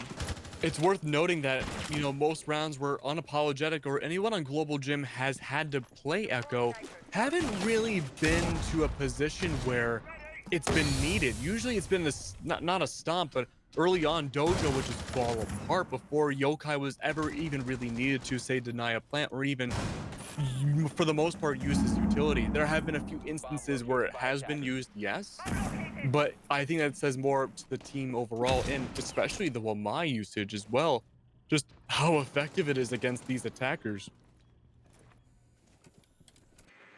Yeah. The Wamai is usually very strong, obviously. It's become very talked about as this first yokai is looking to be taken out. So far, it can't, as the smoke is doing tons of work to stall out the attack, and they have to full focus here on this cocktail side. The Thermite's stuck in a very awkward position, as I actually think there's a mute jammer on the wall. Not Thermite's anymore. going to replace his charge. Yeah, not anymore, thanks to the Cali. As the smoke grenade is going to come out. No, a Nitro from below denied the Thermite charge. I don't know if Doofus has any more. We'll have to see. I think he does. He does. As the first frag comes out from Unapologetic, the Bearing 9 does work. Taro and Blacklisted as well. This is looking doomed for Dojo. But Momo has something to say about it, but just kidding. He's been taken out as well. Blacklisted finds that one. It's all up to Doofus. 45 seconds to go. He has a good bit of time, but he's got one drone in his pocket and one exothermic charge, and that's it. He's retaken the upstairs as he's pushing down further. This could be a bit ill-advised as he's pushing into potentially a shotgun. He at least doesn't have to worry about those echo drones rather, but he does have to worry about possibly a Nitro and oh no, just kidding. He takes out the 416 of Burbchan as Taro is on the alert, Blacklisted waiting, as well as Taro finding the final frag. 7-5, GG will win it out. Globo Gym takes 7-5, 7-3 in a 2-0 of Dojo. Definitely looking pretty solid both sides of these maps. And yeah, good showing. Yeah, overall, Dojo kind of had a poor performance tonight, but they really did pick it up a lot in that second game. Unfortunately, I guess I was just too little too late, and I was wrong. No map 3 between these two teams. I think overall, what it came down to was just kill potential. We didn't really see a lot of frags come down, or I guess especially refrags come on Dojo's side like we had seen in the past. But when it came to Globo, it was just kill after kill after kill. Usually when it started, it had a very hard time stopping. Now, there were times where, Globo did struggle and kind of fall a little bit, but overall, it worked out really well for them. Yep, for sure. And we did talk about it a little bit in game, but just the refragging from Globo Gym. I mean, it was working really well compared to Dojo, and you said it too. Dojo seemed a little discombobulated on the attacks. They were not really working well off of one another, and especially on those defenses, Globo Gym was doing just that. So we'll be seeing uh, these two next week as well. Definitely, it, it's weird to say. I don't know if we're gonna be seeing like it really throws a monkey wrench into what I was gonna say because if you look at just last week, obviously Dojo looks like a top team, and then this week, um, Dojo did struggle a bit. So we see now how next week's gonna look out for this. But enough of that. We'll get to pick the brain of Blacklisted about this matchup. So we'll see you guys after a small break here in just about 5 minutes or so. So stick around for that, and we will see you then.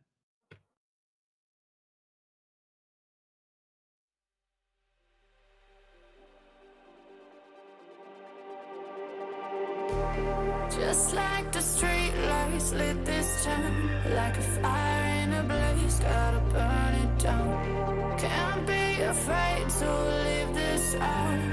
We got this far, don't know how. I see danger in your eyes. They know we'll burn down the night. Coming just like the sunrise. You know that we're gonna light it up tonight. We're gonna light it up tonight.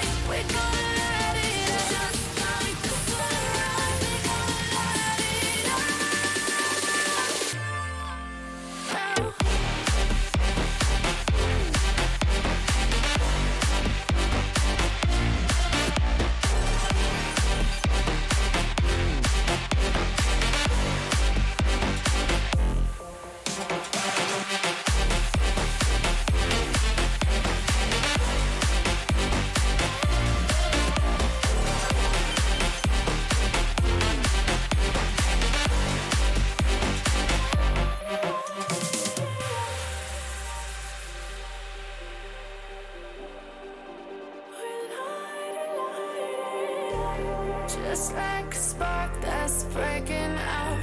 Can't make a stop, can't turn back now.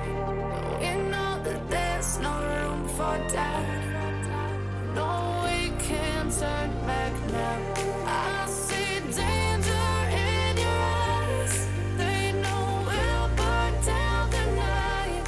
Coming just like the sunrise. You know that we gonna light it up tonight. We gonna light it up, babe. Tonight we gonna light it up just like the sunrise. We gonna light it up now.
Ain't no love like a real love, but it goes so fast.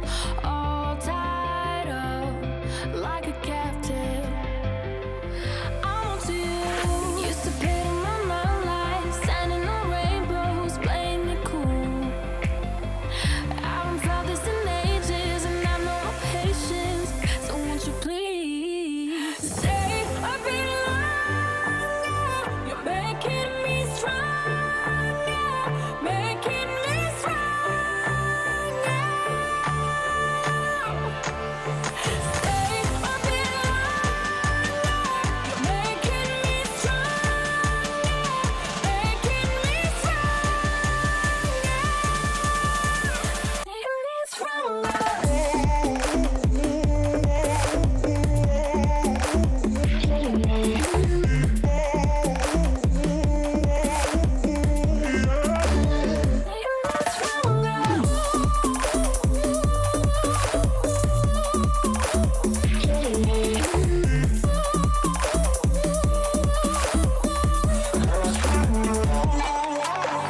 Ain't no luck finding real love. Gotta know where to look.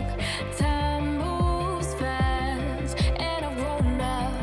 Yeah, I'm onto you. Used to pit in my mind like standing on rainbows, playing it cool. I haven't felt this in ages.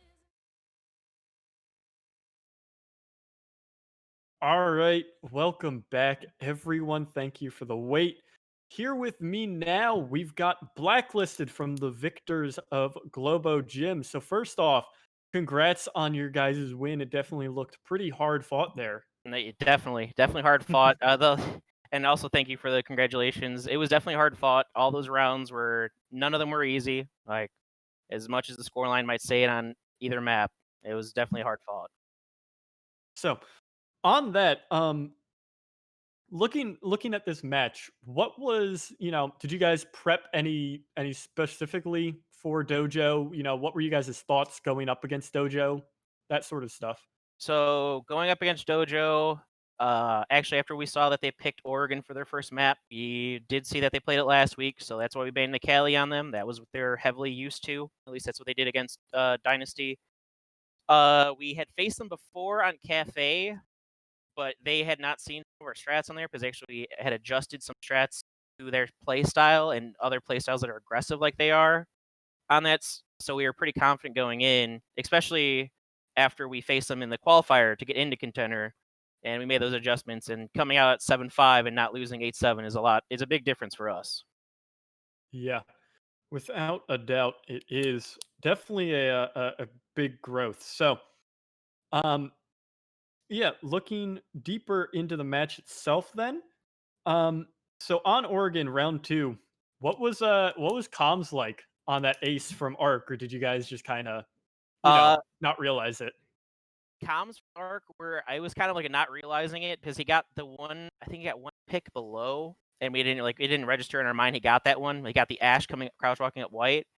Then like as he started going, actually I called out that he got a 4K, and then unapologetic called out he got the ace, and like none of us realized that we were kind of stunned because we didn't consider that Ash. We weren't thinking about that Ash, but yeah, no, that was the comms were clear. We like as soon as we got down to the 2v1 for the plant, like it was a little like scary at first. We didn't know where they planted, but I mean, Ark handled it well. He has the gun skill and knowledge to do it. So All right.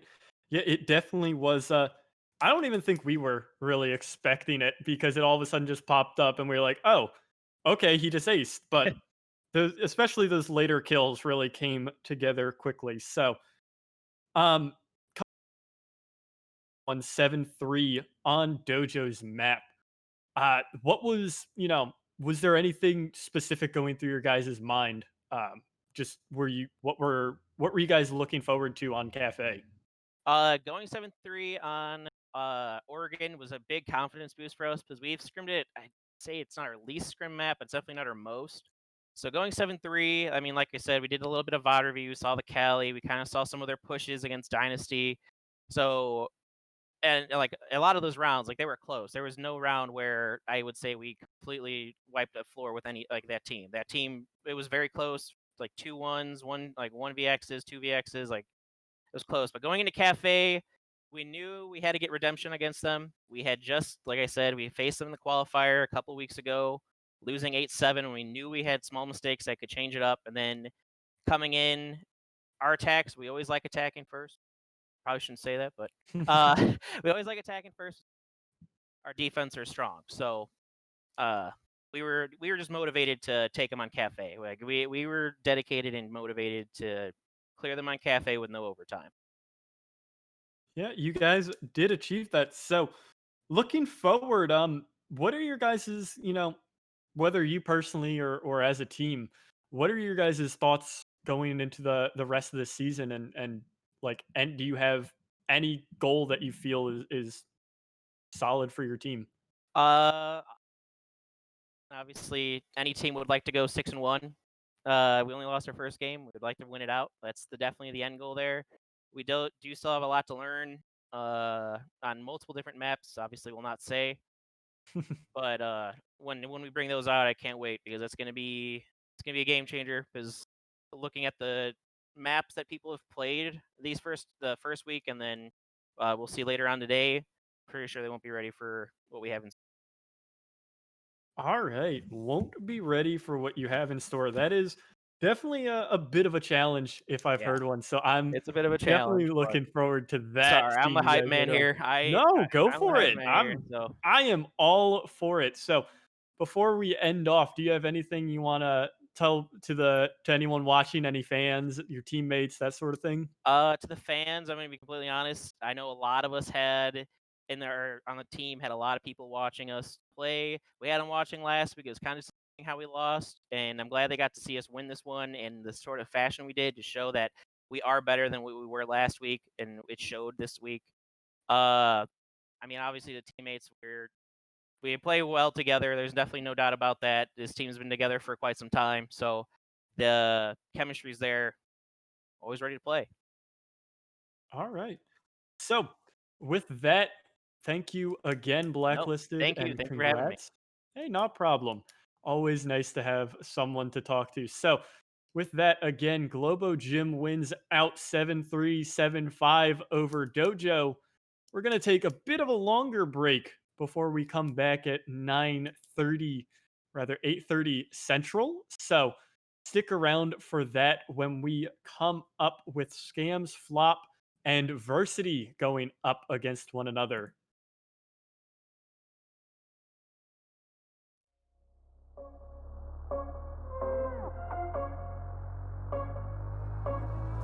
Rising with each beat of the music is bringing. We're flames in the fire that keeps burning.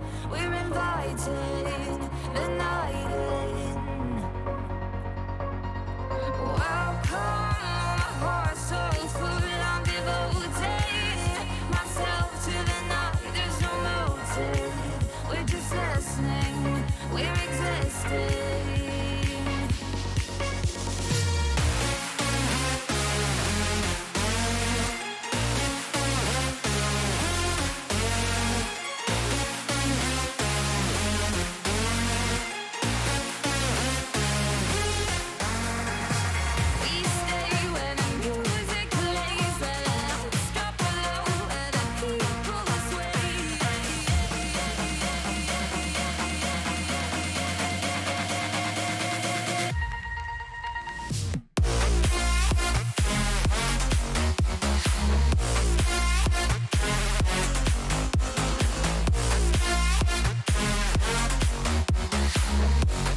devoted, the night in.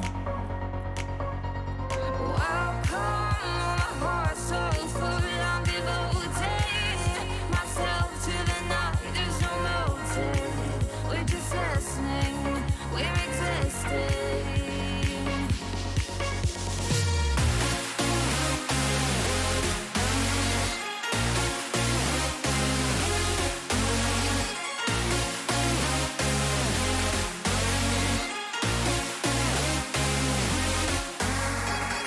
We stay when the music plays, let it stop alone, let the people sway.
Wishing that I could run away with you. Imprisoned by fear, just pull me away, pull me away. Secret fantasies of me. Will they ever see the light of day, light of day? I don't know where you are, but I will find you. I will find you.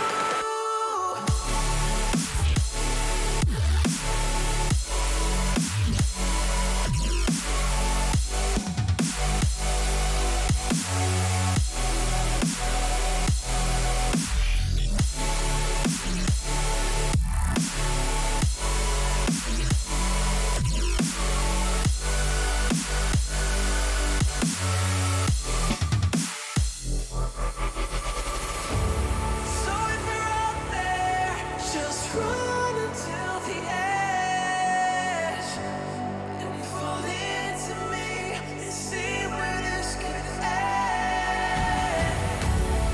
Make a wrong right and leave this world behind. Can you hear me? Do you feel me?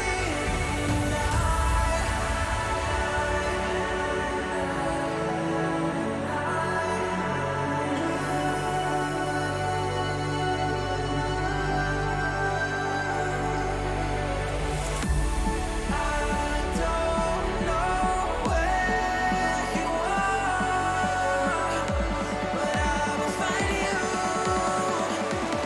I will find you.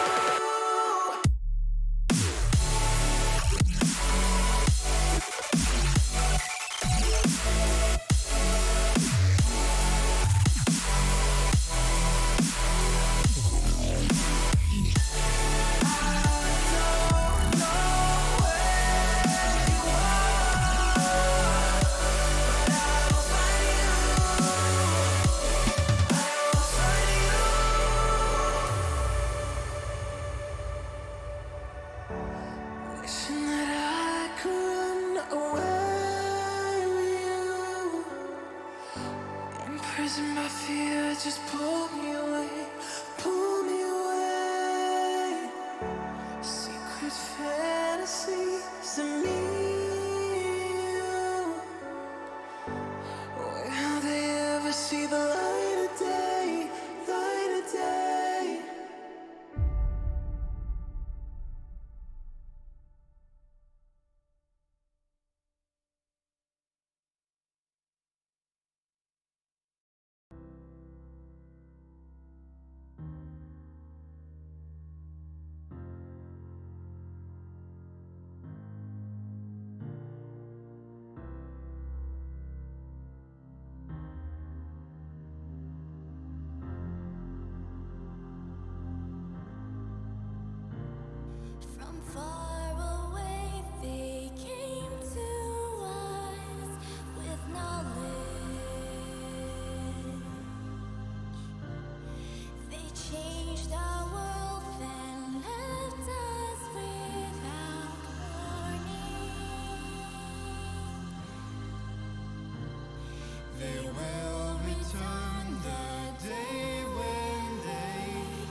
close till I get up. Time is barely on our side. I don't wanna waste what's left. The storms we chase are leading us, and love is all we'll ever trust. Yeah, no, I don't wanna waste what's left. And on we'll go, through the wastelands, through the highways, till my shadow turns to sun rays. And on we'll go, through the wastelands, through the highways, and on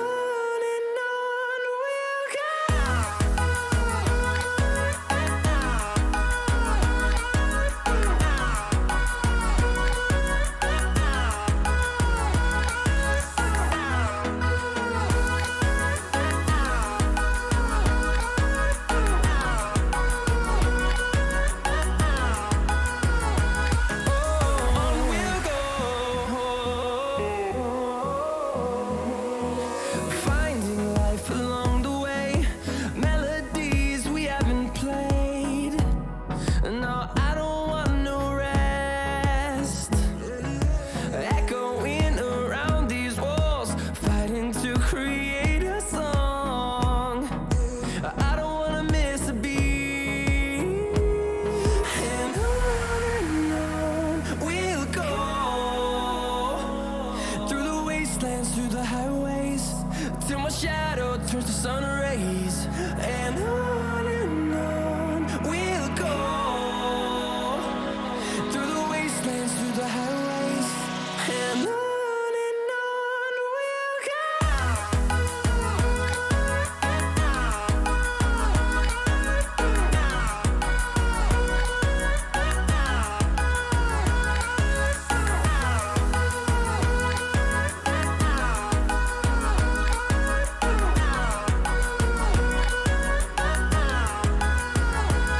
And we'll grow in number, fueled by them to see the horizon, turn us to thousands.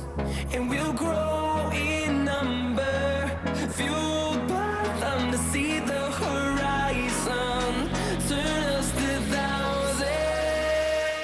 And on we'll go. Ladies and gentlemen, welcome back to ESA Contender Series. My name is Keglanek, and with me today is the wonderful and absolutely beautiful Cherish.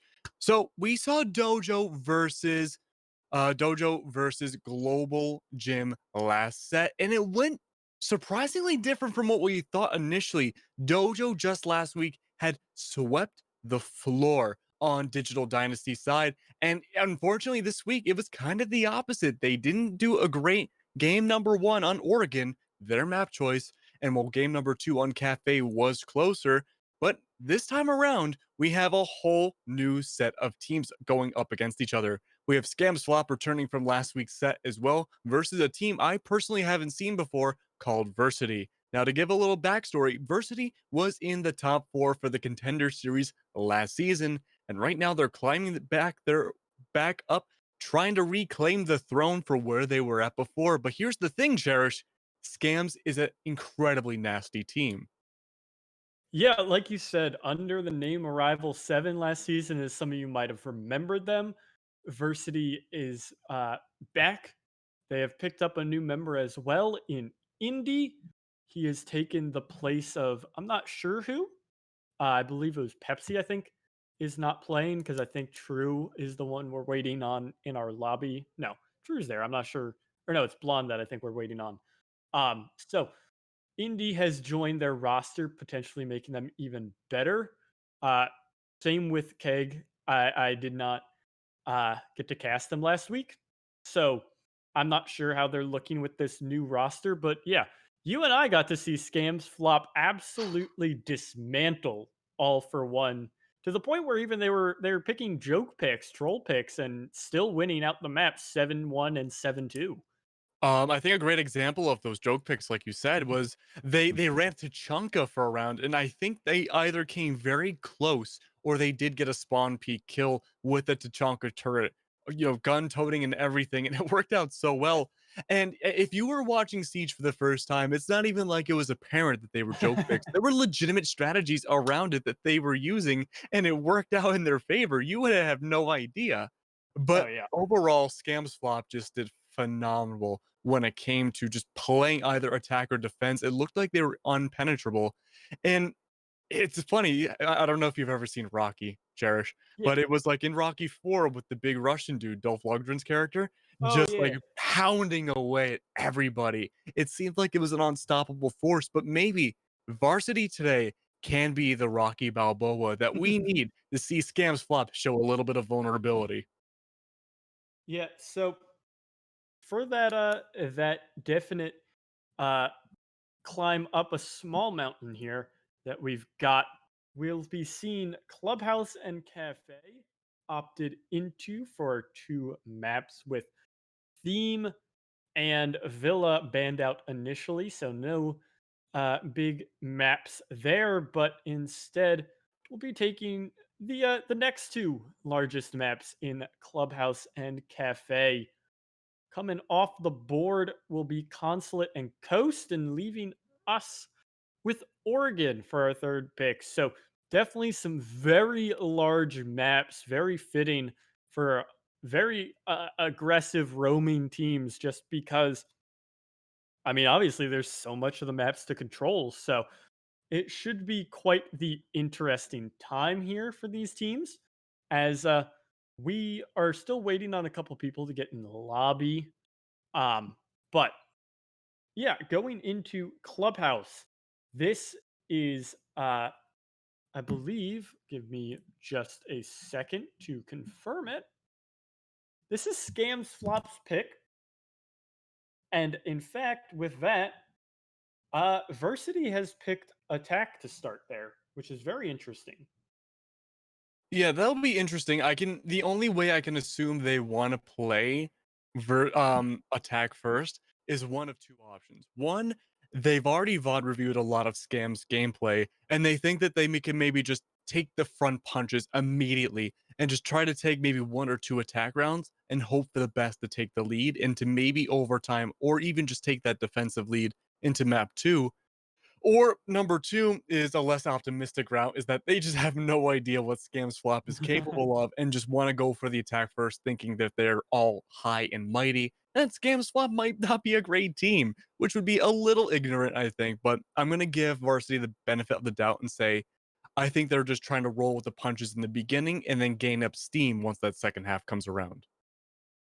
Yeah, I mean, we even saw it from our interview at the end of last game. Some teams just happen to prefer casting, or not casting. Wow, playing. That's weird. Some teams prefer starting on the attack. Um, so it makes sense for them. Um, it's very possible from there then that yeah, maybe just Versity prefers starting on the attack. And it's also possible that they read into it well, that there may be some different bans we're expecting here, that it could lead to something like a Thatcher or a Maverick being left up.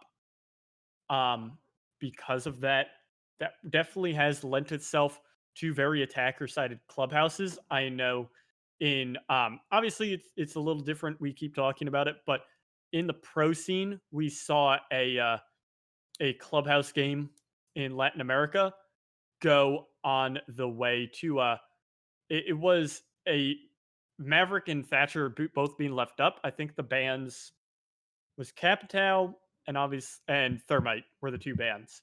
So that left up the two, you know, big defenders that Clubhouse doesn't usually see, or big attackers rather, that Clubhouse doesn't usually see.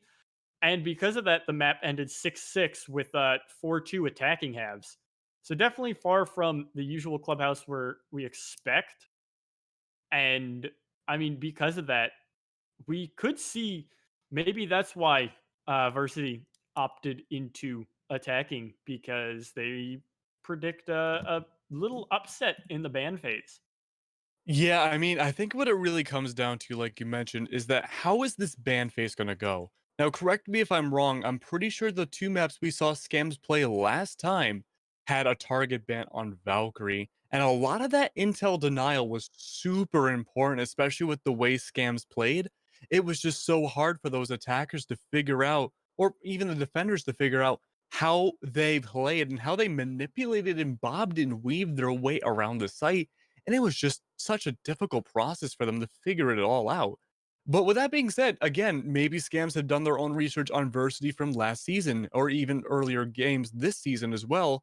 And it's just hard to predict what the target bans are going to be. We do have Clubhouse coming out. So if I had to take a guess, probably a Maverick ban. There's a good chance of a Capital ban or a Thatcher ban to go along with it. Of course, either an Echo ban or a Mira ban. I'm going to say it's one or the other. I'm not going to say it's both because I'm still confident in that Valkyrie pick. Yeah, so we'll be sending it to a 5-minute break. It seems one of the players on Versity's side is having technical issues, so we'll see you guys in a few minutes, hopefully when that is resolved. So please stick around as we're patiently and very definitely awaiting the start of Versity and Scams flop. Yeah, put your bets in chat.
tell you what I saw. When you break it off, you'll see who had it all. You had it all.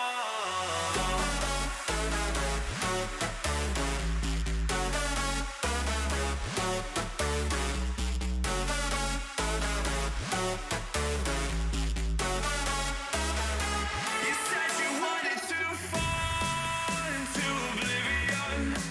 Forget about the world we're living in. Fall into oblivion, oblivion. Oh, go in.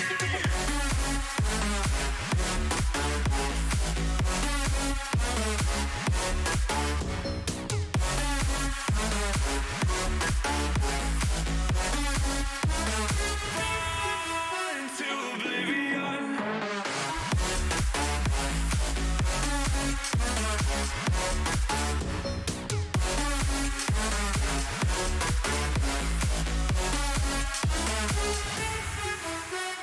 Fall into oblivion. Forget about the world we're living in. Fall into oblivion,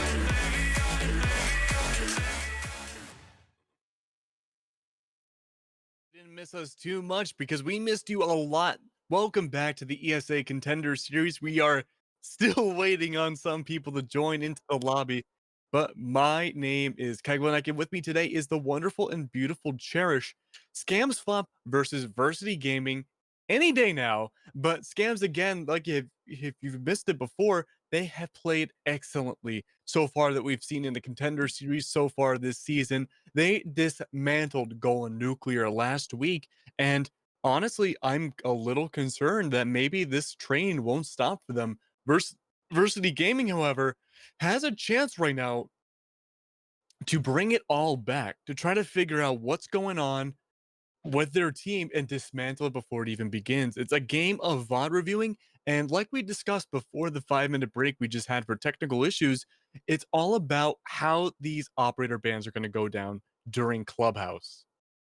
Yeah, so last week on Clubhouse, Skams Flop did win out 7-1. They looked exceptionally solid, even just winning out 7-1 against All for One while picking, like we mentioned before, they were picking a lot of Tachanka, a lot of Caveira, just I a, a, forgot a about the lot of Caveira. a lot of operators that we just don't see in competitive that would normally be seen as troll picks. Just they were not taking the game seriously and still won out 7-1. So I really do think it becomes Versity's outright strat play compared to what seems to be the gunplay of Skams Flop, because that's how they won out that matchup. So, I mean, it could be a quite the matchup that we've got coming up. We also then will see Cafe thereafter. So that one could be quite interesting too. These are both very large, very, I mean, alongside Oregon too. It's probably the smallest of the three, but still, they're all very big maps. They're all 3 floors. Um, in whichever way you want to look at it, including the basement as a floor, they are all 3 floors. So it's going to be definitely looking forward to a lot of roam play and a lot of extended, heavily contested roam play coming out from both sides. And I think, I mean, obviously, because I mean, we keep mentioning it, we saw Skams Flop. The two of us, did not see Versity. So I do think that lends itself to Skams Flop here. Yeah, Skams Flop, like we said before, they completely destroyed Going Nuclear. There's no real way to sugarcoat it. But again, we said the same thing about Dojo earlier tonight as well, but that went in a very different direction. And honestly, I know, it's a little insider secret in the industry. You don't really want to talk about the technical difficulties too much, but honestly, I feel like this might play into the results of the match just a little bit. not with integrity or anything like that, but just because there's enough buildup for these teams to get that extra time for VOD reviewing and these alternate accounts going on as well. We don't know, if their control schemes are the same and stuff like that. Little minute things like that can really make a difference at this level of play, as surprising as that can be.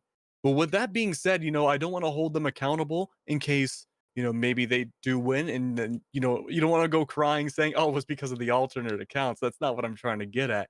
But it could really be anything at this point. I don't want to be skeptical. And it seems like maybe that the Ubisoft servers might be down. I'm pretty sure that's not the case. But then again, if you look on Twitter or anywhere, just about everything's been shut down and or hacked today. Yeah, it wouldn't surprise me if, randomly at this point, Yubi's now getting hit. But I mean, who knows? So we'll see if we can get this lobby started up soon. Yeah, it's pretty. I do feel like I have to say, like, it's pretty annoying that we're getting this at the beginning of the season, just because it's pretty tough for us to extensively talk about these teams this early on, because we have 1 week's worth of stats and stuff to really think about. So we'll have to see. I mean, it could be a very, very interesting showing tonight for either side. I do think it's not going to be. I don't think Scams Flop is going to be doing playing the same way that they did last week against All for One. I think they definitely will be taking this one a bit more seriously, but still, it could be quite the interesting one for these two teams. As I'm yeah, Oh, my bad. no, I'm you're really fine. glad Was I'm it- I'm really glad you mentioned that because I do think that Scam Slap will play a little bit more seriously, but here's the thing. I also think that they'll have a little bit more challenge this time around. All things considered, there was no real challenge with going nuclear against Scam's Flop, but I do think Versity, because they have made it this far into the Contender series. Yes, it is the beginning of the season, but they've made it this far and they were in the top 4 last season. I think we're going to see a much closer game than we did with Scams versus Nuclear. But of course, it could go either way. I wouldn't be surprised if we see map number 3. But again, I just want you guys to be so hyped up for these operator bans because that could really be a gigantic point of contact when it comes to who wins and who loses. So something I also saw on Twitter. I really like bringing that up. That I keep seeing everything on Twitter, but still, so something interesting was, um, it's become a point of contention and just point of talking how Echo was banned for the past week or whatever, or like the past Oh, couple of weeks, and how it's become quite the interesting bunch of bans that we've seen.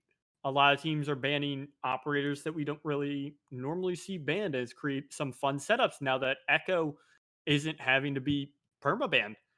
And I think something I wanted to ask you how you feel about this, because this was my favorite suggestion that I saw. It said that both teams get an extra ban. The team starting defense gets an extra defense ban, and the team starting on attack gets an extra attack ban. So I um, just wanted to ask you how you feel about that idea. I like that idea. It's one of those things that I would like to see in practice Hmm. because you got to keep in mind when you add extra bans to a game like Siege, you completely change the meta forever. Like it Yeah. will irreparably change for better or worse. Because if each team gets an extra attacking and defending ban, think about how crazy that will be. Because not only on attack could you get rid of Thermite, Maverick, and Thatcher all in one fell swoop, you could also get rid of, you know, Echo, Mira, and really that third defender ban could realistically be a lot of different options. It's not as linear as the attacking bans, but Hmm. once Malusi's out of quarantine, you have your 3 defender bans right there. Oh yeah. So it's really just a back and forth in what you feel is right. Yeah. And so we do want to let you guys know real quick that on July 26th, there will be a Siege Tournament Series signups that are now currently open. Now, the grand prize is going to be what is more in my bank account right now. It'll be a $100 prize pool. The winner's going to take them all, and it's going to have unlimited teams Sunday, July 26th, starting at 2 p.m. Central Time. So, in the best time zone, that's going to be 5 o'clock Eastern. And so all it takes is a $5 entry fee, which I mean, I think that's pretty good, all things considered. You can walk out with $100. That's like a $95 profit. And then the signups will start Saturday on the 25th. So you got to hurry because you only have signups for a short amount of time. But if you want to have a chance to win $100, which, considering the economic situation outside, I think it's pretty good to get all the money you can. Now's the time to sign up. Now's the time to get your teams together and figure out how to play as coordinated as teams like Versity and Skams flop to bring it home and get $100 to split between your team. So we will be jumping quickly though to another break. This is an indefinitely marked time while we figure out more technical issues. It seems like you plays are messing up for now. So while we figure this out, we'll, like I said, indefinite break. So stick around. We will, when we come back, we'll update you on the situation, whichever way it may lean. So stick around for that. Sorry about this all, but thank you for cooperating for now, and we hope to be in this when you come back.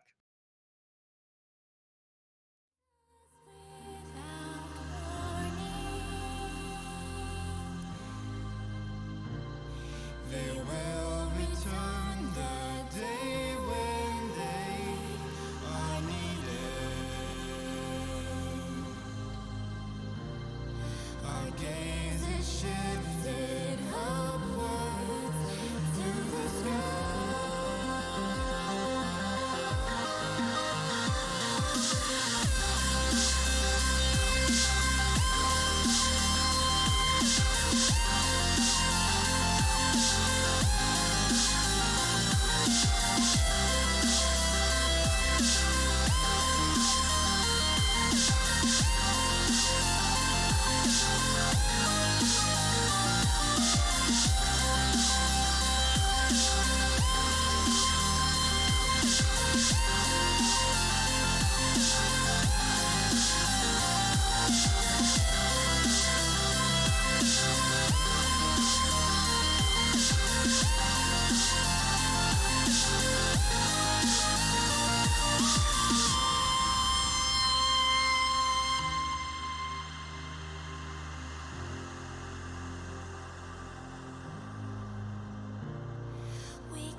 Ladies and gentlemen, welcome back. We are finally in the game between Versity and Skams Flop on Clubhouse, map number 1. Like we said before the last few breaks that we had in between sets, is that we think that the operator bans for this game are going to be unbelievably important, not only for the Clubhouse map that you're about to see, but also for the entire set going forward, because they could be target bans.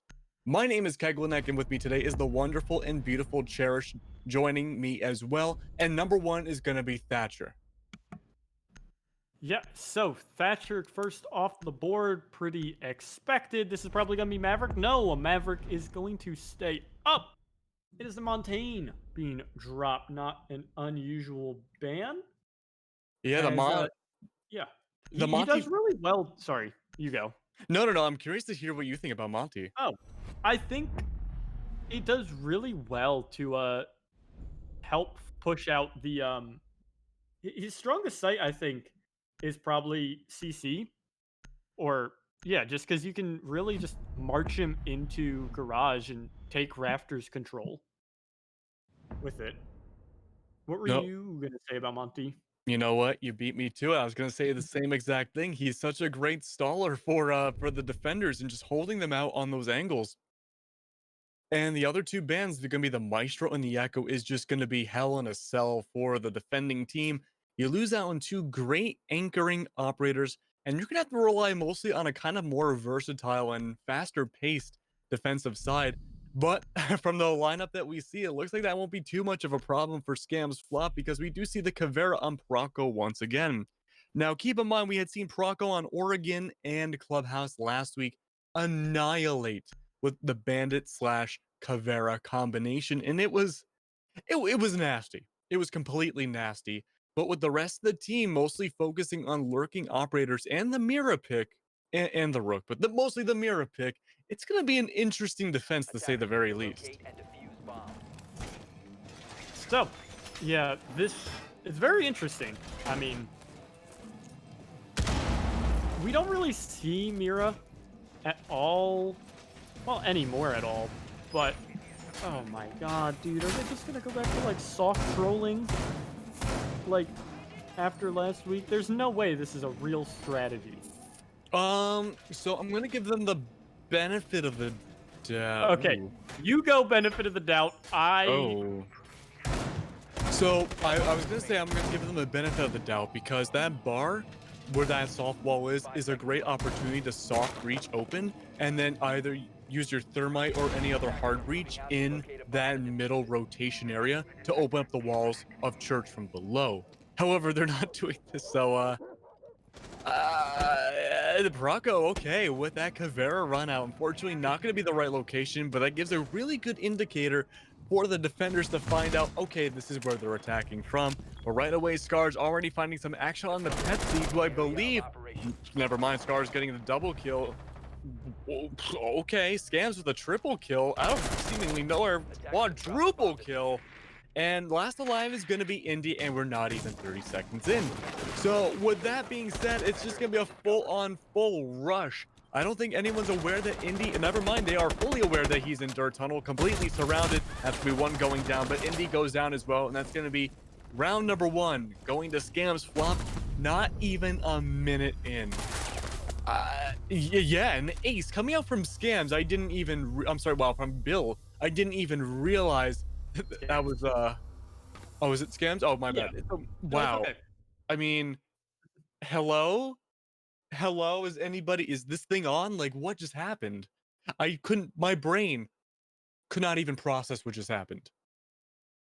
Yeah, and if you couldn't tell from the chat, it definitely seems like Versity was not expecting that and not too happy about it either, telling Skams to head back to ranked with that run out. This time through, we're going to see a bit more of a standardized setup from the side of Skams. It's going to be, well, just as I say that, actually, we don't really see a Rook as much, obviously, compared to the Doc, just because of the survivability up in those rafters, especially if he were to deal with a Capitao, which we're not seeing from Versity. Instead, it is a Capcan and an Alibi, neither of whom we really see on this or in competitive. So very interesting to see how things are going to work with these two in play, just because they both share a similar trait alongside the Caveira, which we don't really see that we mentioned last round, in that their utility and in the sense of Cav herself, which her gadget, her ability rather, more so than a gadget, um, it affects her. So in the way that all three of these operators and their utility or abilities or gadget, whatever, work, um, they are very prone to well-communicated teams, or rather, they thrive in low communication environments. And that's what we see, or we don't see that in competitive. We see um, very fast-paced, or not fast-paced, high communicating teams. With that said, Indy is going to be felled early on by Picklechin, fighting in the garage, losing that one out. So we'll have to see now how the rest of this attack is going to go. The Nitro from False might hit Crew, not at all. Just kidding. The Maverick is going to get the top wall open up and then get his feet shot by Skams chilling in rafters. An interesting death for sure, but not even sure if that's a welcome one, all things considered. That is a fantastic start for Skams Flop at the beginning of the game. And I mean, you lost your Maverick and your Zofia right away. Jin does take down False, and that's your Capcan off the board, but his utility's already down. All things considered, that's not a very good trade. So with your Maverick dead, you can't open the CCTV wall necessarily. It's going to be a little bit more of a struggle because Pepsi needs to open up that wall now. Now, of course, going in, Picklechin going for Pepsi. I'm not really sure what that Hibana was trying to do, all things considered. They looked like they were struggling in that rotate hole, trying to get in. And then Girthquake, Gary finds Jin as well. And that's going to be everybody off the board that you need to win this site. You lost your soft breach potential and you lost your 2 hard breach potential. You're down to just your intel utility, last left alive. Now Skams is off the board as well, but he gets revived. Never mind. It's going to be a 1v4 situation again. Now, you're going to be looking around for those cap cans because you know they're on the board. And not too hard to find either, but it's going to be a construction push to end things off. Now, again, 50 seconds left. You're going to go for it. And unfortunately, right away, the flick around, and that's going to be Picklechin finding Tater without much hesitation, taking them down like it's nothing. Like you said, it's looking pretty easy so far, starting things off for Skams. Flop not dropping the ball. They're definitely picking up where they left off last week with a very dominant clubhouse so far. And even having the Maverick up here for True, things are, I mean, they're not really playing out how you would normally expect Clubhouse with the Maverick up to be playing. So, in this, we're going to see 2 6s dropping the IQ for Sledge and dropping the Clash for a Pulse. The Rook is going to be played still yet again by Skams, interestingly enough, especially considering how aggressive and very full, very confident in himself that he's playing. It's interesting we're not seeing the Doc coming out, just because that really, the Doc really does, what do you call it? I think they actually just shot the Rook armor. Oh. I think Gary accidentally shot the Rook armor, which is kind of funny. It's not like we've seen it be a big deal. We've seen 2 kills in 2 rounds, so it's not doing the most really for Skams Flop, but it's still kind of funny to see that dropped away. But yeah, as I was saying, it's interesting just because. Oh, they're doing this strat again? Oh no, it's still there. Never mind, I just didn't see the icons. They're gonna run out of Jacuzzi Belt. Oh yeah, Skams again. So last time we saw this, there was a Tachanka on the board, and this was quite literally a balls to the wall strat, like we said last time, but this time no Tachanka. So it's a nice little mix-up, but we do have Proco on the Pulse pick. And what's really smart about this is that as long as Pulse wasn't scanned out, I'm sorry, droned out, And that's going to be true finding Skams. As long as he's not droned out, he can get a free C4 kill with so much intel relatively easily without much in the way. Now, that's going to be Skams going down right away, and that's going to be a great opening pick for Versity's side. And they desperately need that, especially with their top fragger Skams going down so quickly. That's going to allow a lot of easy access potential to Jacuzzi going into gym and bedroom. Of course, now that's going to be one castle. Well, okay, now one castle barricade open, and Pepsi finds another kill on the Pickle Chin.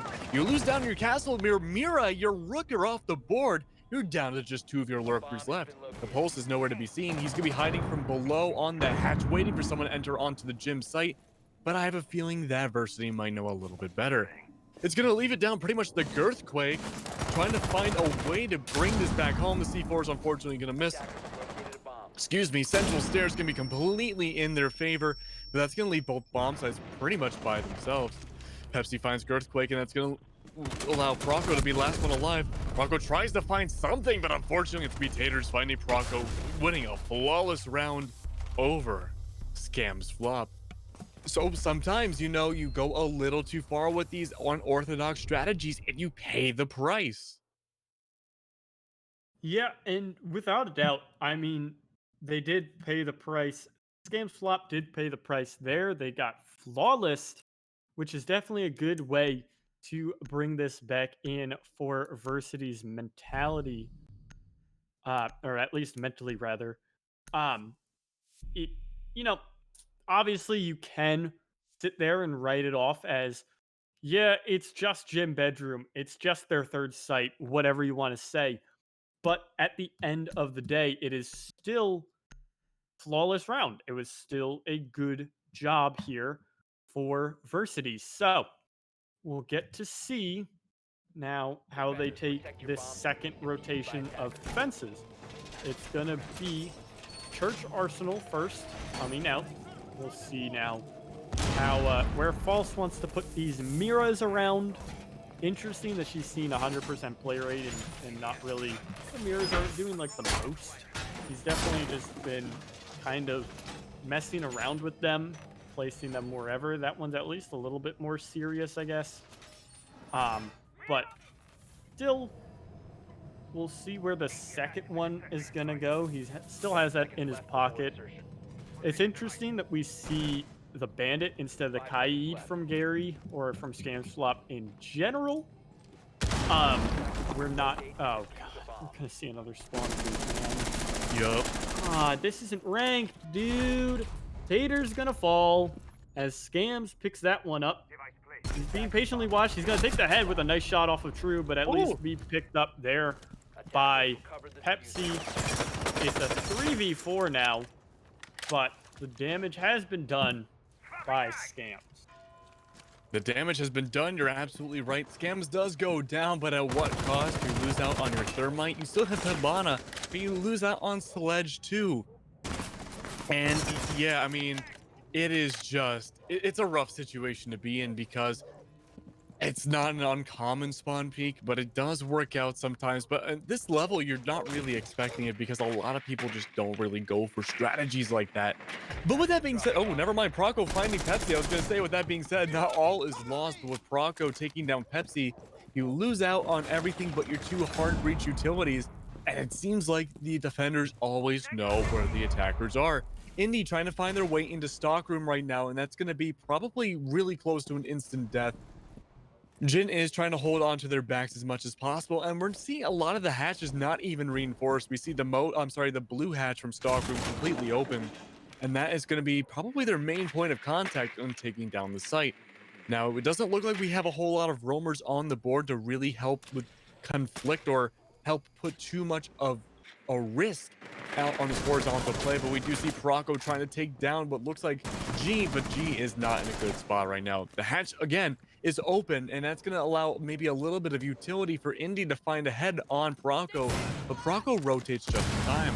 Again, the hatches are open, and someone's prone on the stairs waiting, and that's going to be False finding G. It's just the small things you don't really think about that are really taking Versity down. Speaking of which, also direct headshots. That's gonna be Proco taking down Indy with another win from Skams. Yep, So with that, it is 3-1 now.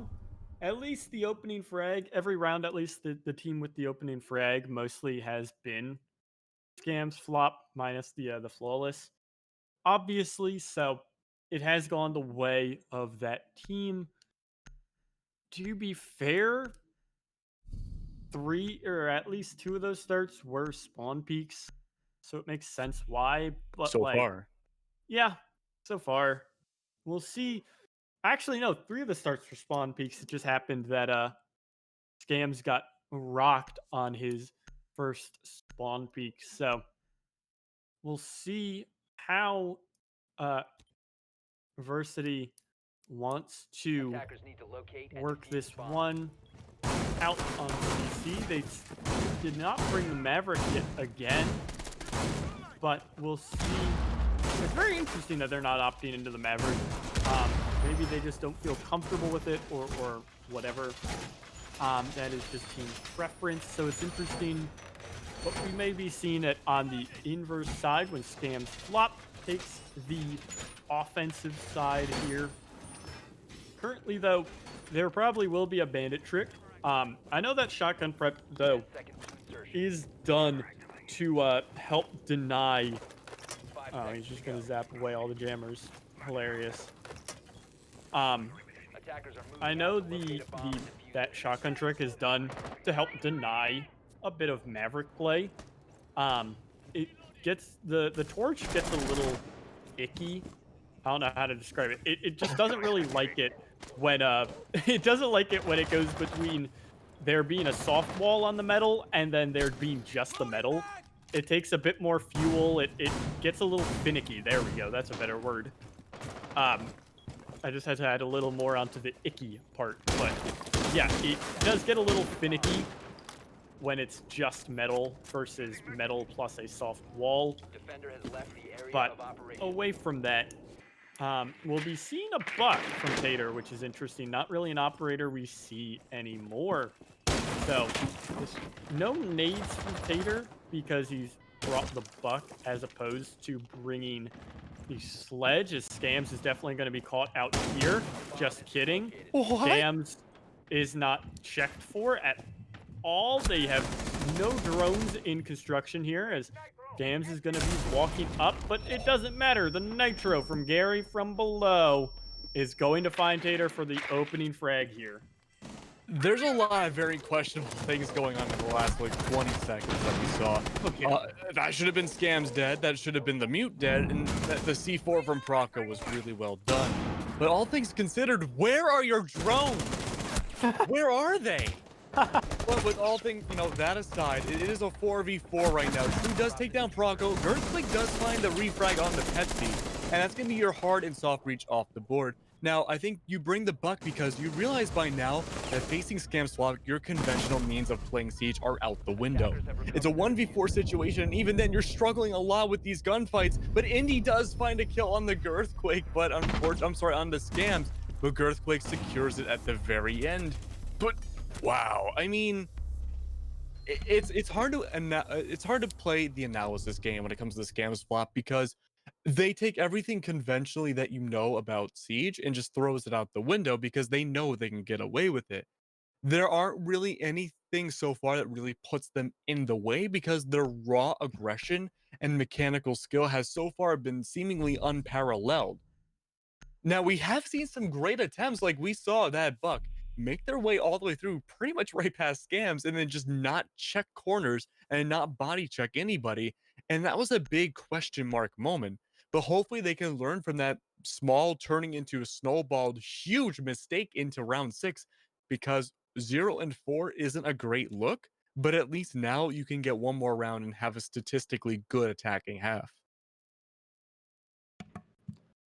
So, you're definitely right on that, as Versity is definitely on the back foot here coming into this defensive half, regardless of how this round plays out. It just depends on this round.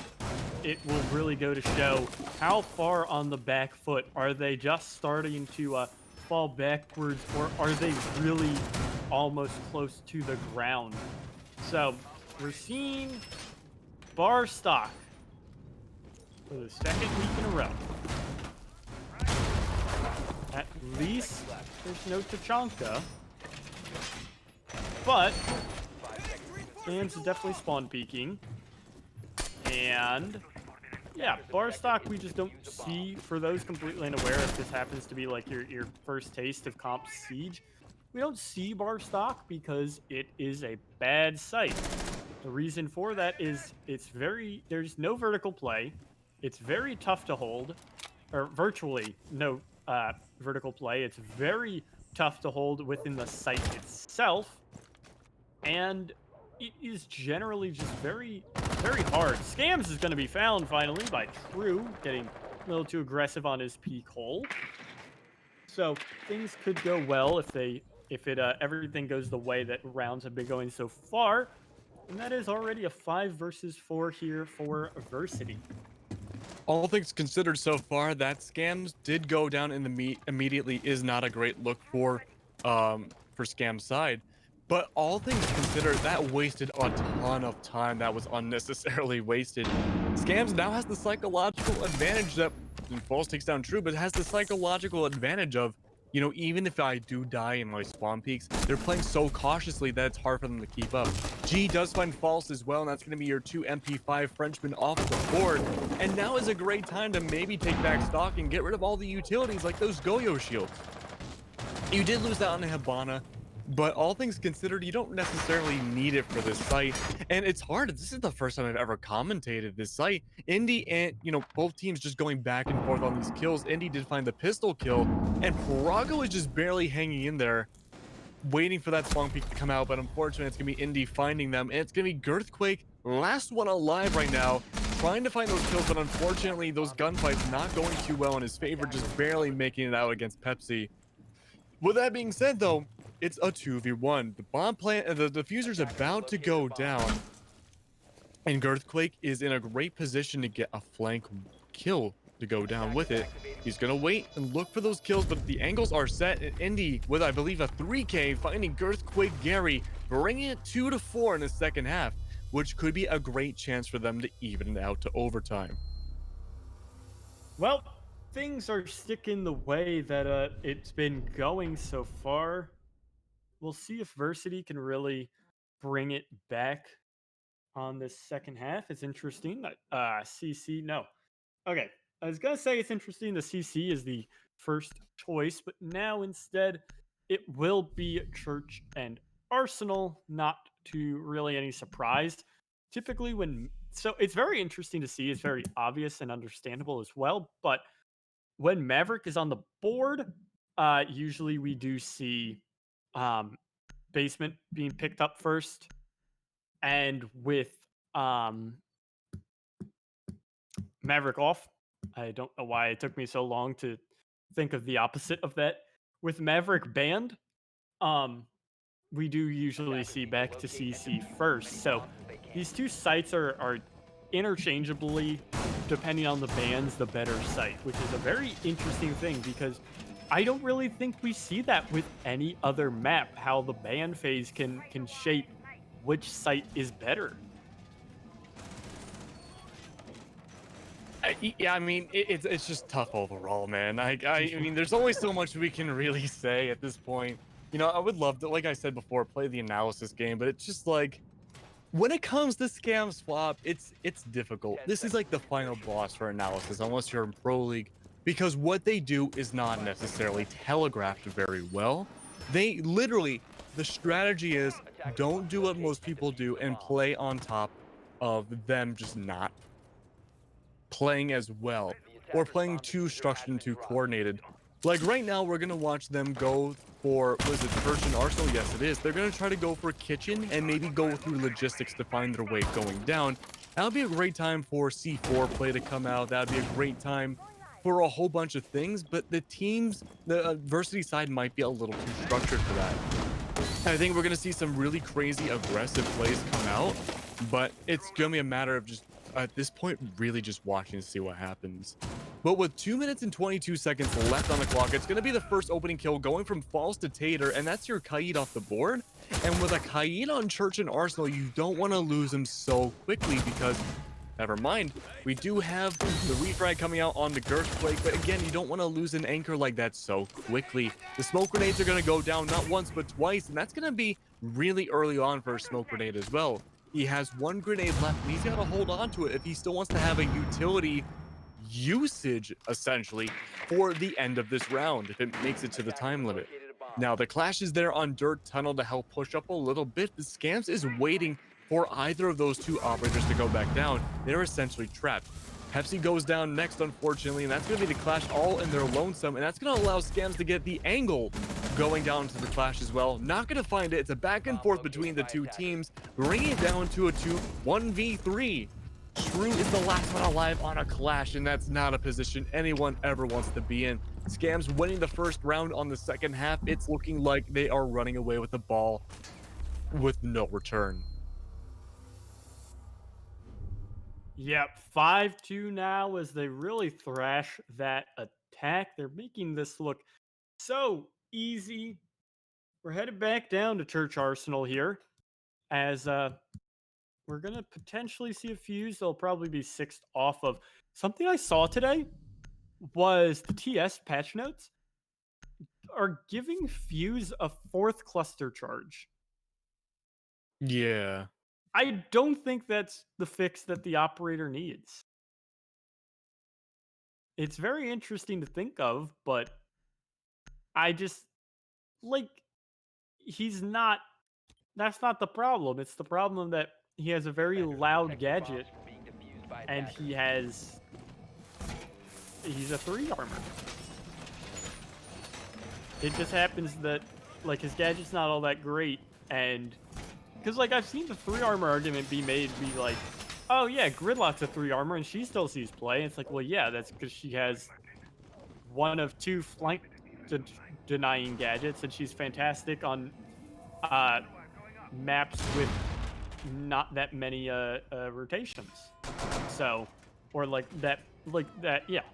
She does really well on maps like Cafe, where there's just the 2 stairwells that you can really rotate up to on the top floor.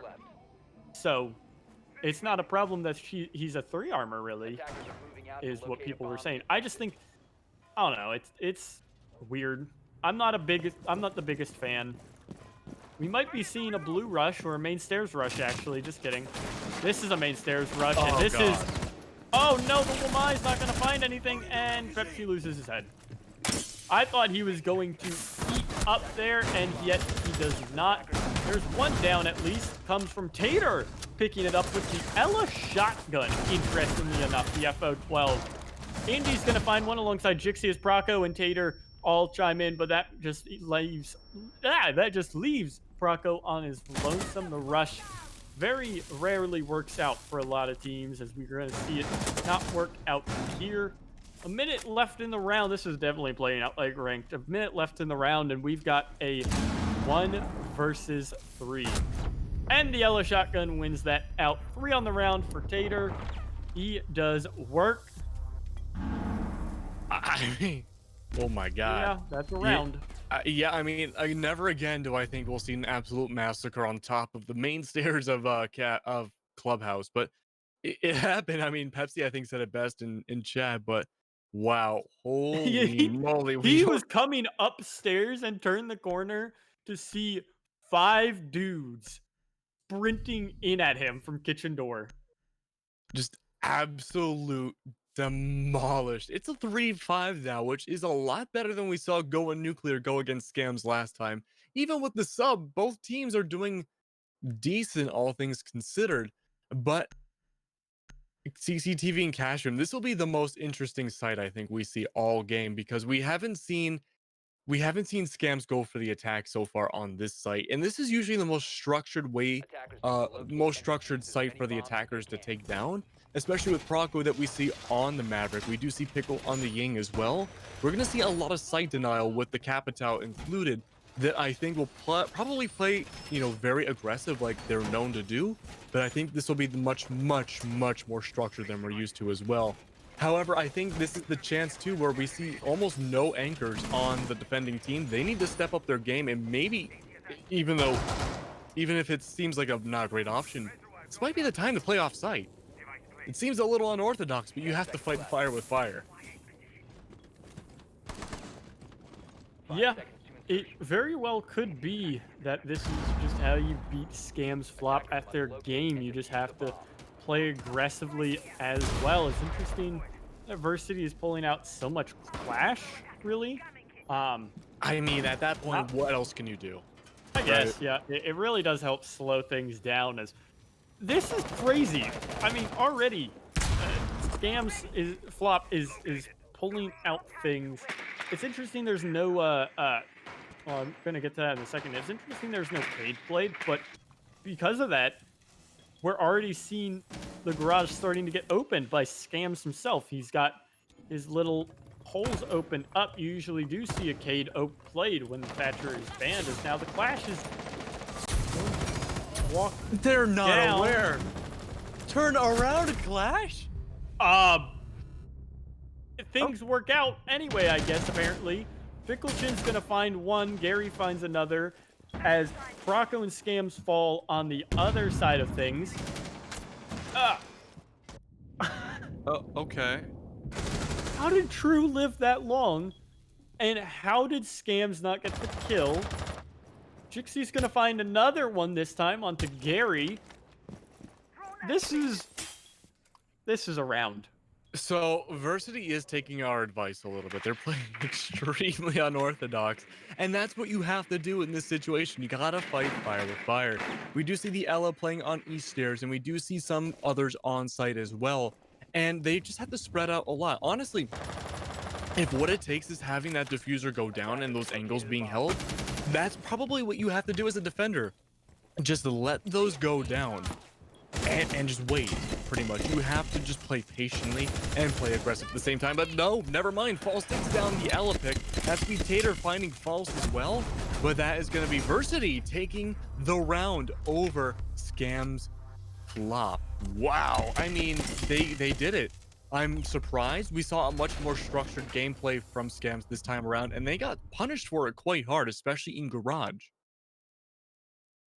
Yeah, the aggression definitely got punished from multiple angles. They focused fully on those two downstairs players, the Clash and I believe the Jaeger. At which point the Bandit was able to swing out from up above and pick up a kill for himself as well. So, with that, it is 4-5 now. We're going to see Yana. Okay, I was going to say the Blitz, but no, Brocco switches that for the Maverick. Gym Bedroom is the site as we see our first Yana in a little bit. I know, so the stat that came out last week was she's seen 1,700 rounds played among the 4 top leagues: APAC North, NA, Brazil, and EU. Or at least in Brasileiro, the new Brazilian, well, the old Brazilian league that kind of feeds into, well, it is no Carpe. It's not basically BR6. It is BR6. But that is the league that is becoming basically the Brazilian league, or it's taking over as it. But yeah, we have 1,700 rounds. The point I'm getting at is Yana saw almost a 9% play rate and 31.5% win percentage, I think is what it was, 31 or something. Oryx was like 2%, and he had like a 66% win rate. So obviously when teams work with Oryx, I guess they do better. But I really want to see Yana succeed. I really think she's an interesting operator, and there's some interesting stuff you can do. We'll have to see what interesting stuff Skams wants to opt into here with this pick, as they're only running Brocco on the Maverick here as their sole hard breach, and that may bite them in the butt. We will have to see though, because the wall over here should be getting opened up fairly soon on Jacuzzi.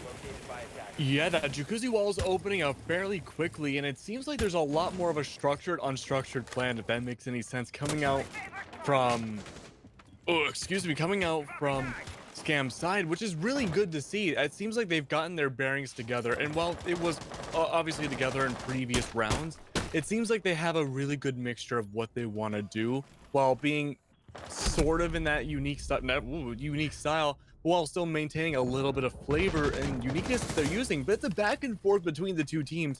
Your Jaeger traded out for an Ash, which is pretty ironic, all things considered, but that's a fairly even trade.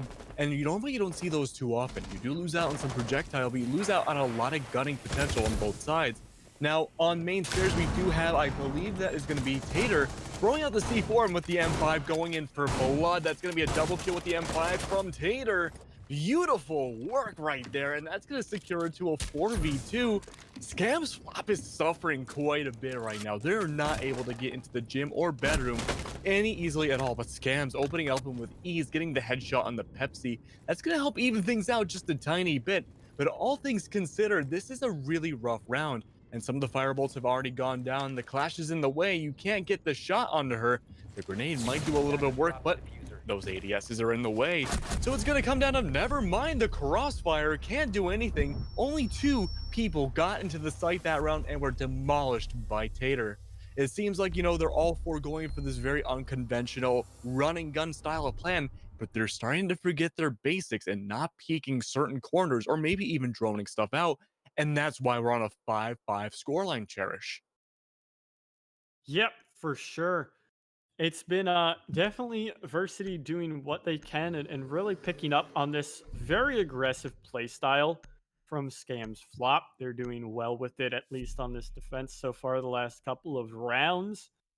I believe that locks out a flawless rotation, if I'm not mistaken. They lost the first defense round, and then they played Church twice, then they went CC, and now Gym Bedroom, and won all 3. So we did see the flawless rotation to bring us back to 5-5. We've definitely got a game on our hands, I guess, but we'll be seeing.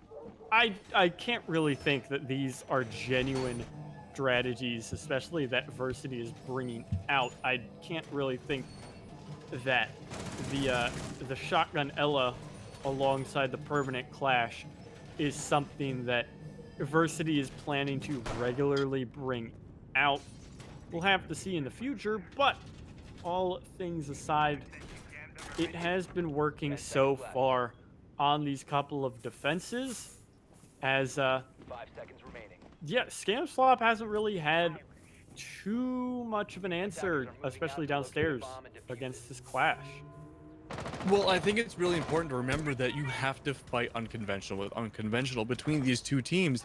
If you do the same stretch that everyone else does, that's where Skams Flop really shines. They love playing around with the conventional and what our idea is of modern siege and just throws it on its back. Just like this future run out happening in seconds. Indy's waiting, man. He wants that revenge run out, just like Skams did at the very first round of the game. He's taking his time, but he goes for it. Indy with the run out, taking down Girthquake, and that's going to be your sledge off the board, and Pickle Chin not looking too much better. Pickle Chin, though, with the last bits of life he has, does find the kill on the Pepsi. And again, your Kaid goes down right in the beginning, and Parako follows up by taking down Tater. You lost that Ella, and you lost that Kaid. I mean, it's not the worst thing in the world, but I would much rather have my Kaid alive than a Clash. No offense. Yeah, I definitely would agree. So we'll see as the rest of this attack takes shape. You've got 2 minutes to go. Claw, I believe, is going to get denied here as Skams is downed by his own teammate's nade. That doesn't feel too good as Pickle Chin is also very low, but the Claw was dealt with. As now the Zofia is going to go down by the double shield set up from True. He's got the normal shield in his front, and he's got his shield on his back. And he finds the frag onto False there. This defense is looking a lot better until Proco wins out his gunfight against Indy. Indy definitely messed that one up, but still, this is good for Versity still. It's not bad, at least, rather. For Versity, it's 3-on-2, and yeah, but you have a Clash to help stall out these attackers, and 2 of them are sub 25 health. This is really good looking for Jixi with this high-powered carbine, as he's going to find one. That's Skams. That's the higher health of those two sub 50 health members. Picklechin's on just fingertips of HP as Prako's going to start the defuse. He's going to be forced off it as Jixi is also rotating, looking for whoever he can. Picklechin, though, is holding and not any longer. He's going to fall. This clutch up is huge. True tries the switch up, but he's not going to be felled, and he's going to trick around Prako. And there it is. Jixi for 3, cleans up the last 3 kills. Versity is on map point here, looking pretty good so far. Wow, I mean, what a comeback from Versity Gaming right now. They really, really brought it back. And you know, I think it's easy for a lot of the Skams flop fanboys or fans in general to say, hey, you know what, it's because they're not trying as hard. But I really think Versity stepped up their game a lot in the second half. It wasn't looking great for them in the beginning, but this defensive side really showed what creativity can really blossom when facing a challenge like Skams flop. And the Clash pick, I think, you know, all things considered, has been fairly ingenious and a really big roadblock for Skams as well for them to get around. And while they do have a lot of success, and while there's a lot of refrag potential on both sides, it seems this Clash might be a great answer to help stall out the the extremely aggressive plays that Skams really likes to rely on. And because of this stall out nature and just being able to watch each other's backs, that's why Versity was able to go from so low on the score differential to having match point in their favor right now. So we'll see if they can finish out Clubhouse with a nice come from behind win. We're seeing a Jackal come out from the side of Skams flop this time for the first round of this matchup. As we're seeing CCTV once again, it looks like Pepsi might be getting active on this wall, perhaps. Maybe not, but we'll have to see. So, it's been pretty quiet, all things considered. Well, yeah, I mean, this round is just starting. I love that I keep saying that. I love that I keep saying that it's pretty quiet starting out with this round, as Pepsi's actually going to active trick the garage wall. A lot of people would not go for that. A lot of people would chicken out and say, oh, nope, it's already exploded. I can't go for it. I'm just going to run away. But no, the bandit went for it and it succeeded. And that might hurt Skams a lot in the long run because you lost out on 2 Hibana pellets. You still have another set of them, but at that point, what can you really do if you can't Maverick trick the CCTV wall either? Yeah, definitely so. It'll be interesting. I mean, it's still not, it's not like it's a pick. It's not anything massive. It just means you don't have as much pressure out into the garage, as easy of a way into the garage, rather. As Pepsi is going to be found by Picklechin here, who's worked his way all the way into construction. It is 5v4, but Skams and Pickle are both below 50%. Skams specifically below half. Jixi's going to pre-fire and not find the frag. Indy also goes down thanks to Skams, who's picked up his 12th frag of this matchup.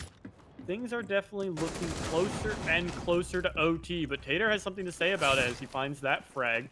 Pickles works his way into Cash Room, though, and a nice nade finds Tater as Tater picks up his second frag onto Prako. They trade, actually, as now Jixi is looking for what he can. He's going to down the diffuser on Skams, tying this up to a 2-on-2 as the clash is getting really obnoxious here.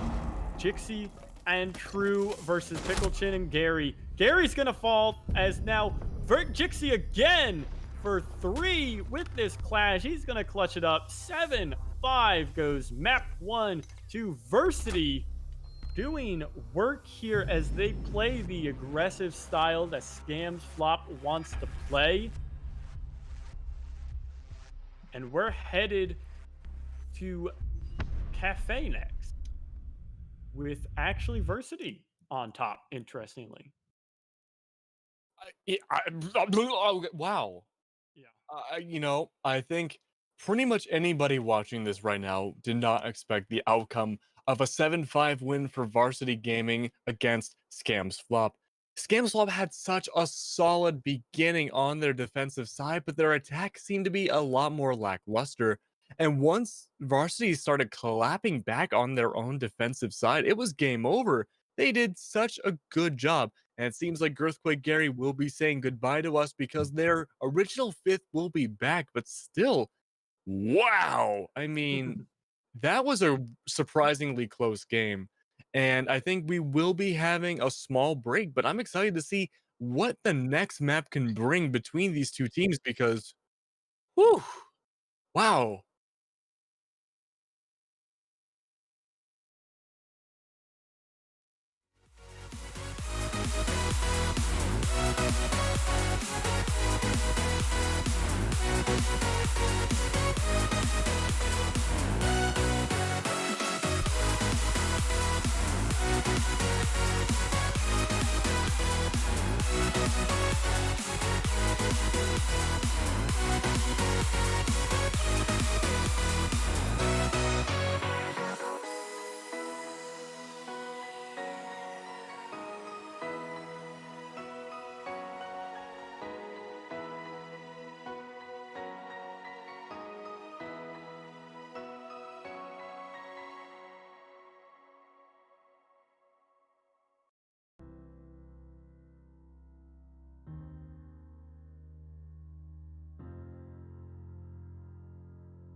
Ladies and gentlemen, welcome back. We had a very emotional, very, very emotional map number one, believe me, inside and outside of the match.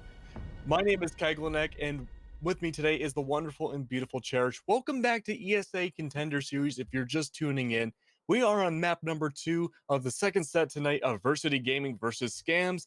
Flops, and let me tell you, that first map was a doozy. There was a lot going on, and then the Clash play came out in that second half and completely flipped everything upside down. Versity Gaming coming out on top with a 7-5 scoreline, but now we're going on to Cafe, and this could be a very different story of vengeance on Scam's side. So here we go. We have Thatcher and Montaigne banned again. We saw these last two bans before on Clubhouse. Yeah, it's not surprising. I mean, these operators aren't very surprising. So to see gone, it's definitely very. I mean, the positions that you would think are strongest on a lot of sites get handled very well by Montaigne. Specifically, if you don't. Oh no! That is a Oh, massive dude. ban, actually. Yeah, That so the Clash Clash really worked wonders on the defense. it really did, and unfortunately, the Clash being gone, I feel like there's a lot of concern right now for Versity Gaming. Of course, you know, I think they also expected it to be banned as well, just because of how effective it was. Oh, geez. But wow, on all fronts, we do have a huge well, I mean, literally defensive side for Scams Flop. We have the Doc, we have the Maestro, we have the Echo. They're not pulling any punches this time. No Caveira. This is serious gaming time now because they have Bandit and Jaeger for all the roam play. And then if anyone even dares to breathe on Kitchen and Service, they're going to get mowed down by the Alda, the MP5, and I believe the MP5S on Echo, and it's just going to be a really bad time for the attackers. But Versity Gaming is still riding that huge sigh of relief by winning map number 1. So this is their chance to bring it back. Or, I'm sorry, to continue what happened. Another thing to note, with Proco, especially on the dock, given that it's Cafe, I'm very much expecting a lot of spawn peaks as here he comes. There he goes. He's looking for one. I mean, there's just so many different ones. You can do it off the piano, you can do one off the wheel, you can do one in Whitehall. You can really run out. He's doing one off Red Stairs looking towards Christmas. Not gonna find it. Yeah. He didn't find it looking over to the Christmas market area, which is definitely good for Versity here. They're definitely feeling pretty good about not getting spawn peaked for the umpteenth time in a row. But still, they're going to try and attack very quickly here, particularly through this freezer hall area with Jixie and I believe that was True. Maybe Tater, maybe Indy droning in for them, actually. As already, yeah, they are just working their way in. The gun barrel might have been seen by Proco coming down these brown stairs, but he's definitely going to find the ash of Jixie. Oh, no! He's baiting with it. Oh, he's going to fall thanks to his greed from Blonde, but the damage was done. Proco found Jixie for that opening frag, and we're down into a 4-on-4 because of it. You gotta give it to, I believe it was Indy, going for a super fast refrag on the Proco. Peach does clap back and find True going down. You lost a lot of fragging utility, along with a flank potential as well. This is just a straight up gunfight in this hallway, and there's no clear winner between the two teams so far. You do have the man disadvantage on Versity's team, but all things considered, they are plowing through the site decently well. It's gonna be a matter of whether this Maestro can find a pick, and unfortunately those feet get away just in time, and Pickle Chin doesn't take any damage from it whatsoever. However, greed is the name of the game when it comes to these defenders sometimes, and neither side are able to find those kills. False does find Indy, however, and that is going to be the bandit still lurking in the shadows, not able to be found. Tater and Blonde are the last ones alive. And now there's a minute left on the clock, but they haven't really made as much headway as they have liked before that Maverick went down. Skams does find Blonde, and it's going to be down to Tater on that IQ again. Unfortunately, this is a very well-known story for Versity's side. Tater on that IQ, usually one of the last to be killed on their side, one of the last ones alive. He's going to find Pickle Chin. Can he follow up and find the second one? It looks like he wants to be very careful that C4 does go down, but the reinforced wall is going to be in the way. It's a 1v3 situation. He's seemingly unaware that some people are there for the follow-up, and that's going to be Skams thrown on the floor, waiting for the head of Skams. I'm sorry, for Tater to be found. And that's going to be round number 1 going to Skams flop. Yikes. It looked okay-ish after that first frag. Obviously, you do lose Jixie on the Ash, but you were able to refrag quickly enough that Proco couldn't go away. It's so immensely greedy that Proco found that frag and then didn't try to run. But away from that, I mean, yeah, he could have just so easily turned the corner and just found his frag, ran back upstairs, played the 5v4 out. But still, we will see how they want to take reading fireplace here, as we are going usually well, no, we're going bottom to top on Cafe here. No, just kidding, they went bar cocktail, never mind. Just assume everything I just said was a lie. It's all wrong. Once again, we're seeing Mira play. This is a very interesting one. Not for any particular reason, just because this was something that people did play around with when Mira was first on, or when New Cafe was first added in. People preferred to ban Echo and Maestro, and so if Mira did come through, this was the setup, because it really helps to lock down the piano room area. So we'll have to see how Skams wants to play this one out. They're not bringing the Wamai in the pixel corner because of it. And also, it's just, we'll have to see how Versity wants to pivot around this defensive setup, especially if Peach is not going to find any flags. Never mind. We're good. Yeah, I'm glad you mentioned that, Cherish. Yeah, Peach trying to find those initial picks again on spawn. Not gonna find anything, unfortunately. And it's a little concerning too for Versity's side, because they have to be aware that there are spawn peaks trying to be in effect, but each time they're just not working out. So hopefully they're not, gonna get lucky each time, but True gonna find Skams as well. Excuse me, I have like an ingestion issue. I can't help it, man. But with that being said, it's going to be a huge lead for Versity as well, because you lost your Echo of all operators right off the bat. Skams as well, the top fragger for last game, not able to bring it back. But it could go, all things considered, as long as you have that vertical play in effect that Jixie looks like they're trying to set up with their skeleton key. It's going to be a great up and down and a little bit of horizontal vertical play coming out from all ends. But that could go either way, especially now with, it seems like Peach is going to be trying to find, no, it's going to be false, finding Jixie, and Blonde unfortunately going down as well. It's a 3v4 all of a sudden, and when you have that man advantage, you need to keep it. You can't lose 2 bodies in the time where it took the team to lose 1 well before it happened. It's just not a good situation to be in. But with that being said, it looks like a lot of Versity's team is just completely all over the place and not really playing a coordinated attack and push. They're finding a little bit of luck, and that's gonna be False just a hair away from death. But even then, is it really worth for False to contest this? No, but they have the man advantage to do so. That being said, most of their anchors are still alive. You have Pickle Chin on Doc, and you have Proco on the Maestro still alive, and the heal going to False as well. And it seems like right now Versity has no idea what to do. Proco finds Tater, and True does clap back onto Peach, but again, they are completely lost about how to attack this site. Now with 30 seconds left on the clock, it could go either way. Still, it's a 2v2, and it's just green frag city between the two teams. Proco finds Indy, but True right now needs to find a way to get onto the site, but they're not able to. And False gets that final kill, and that's going to allow Skams to win 2 rounds in a row. And it just seemed like the whole attack fell apart once that double kill came out.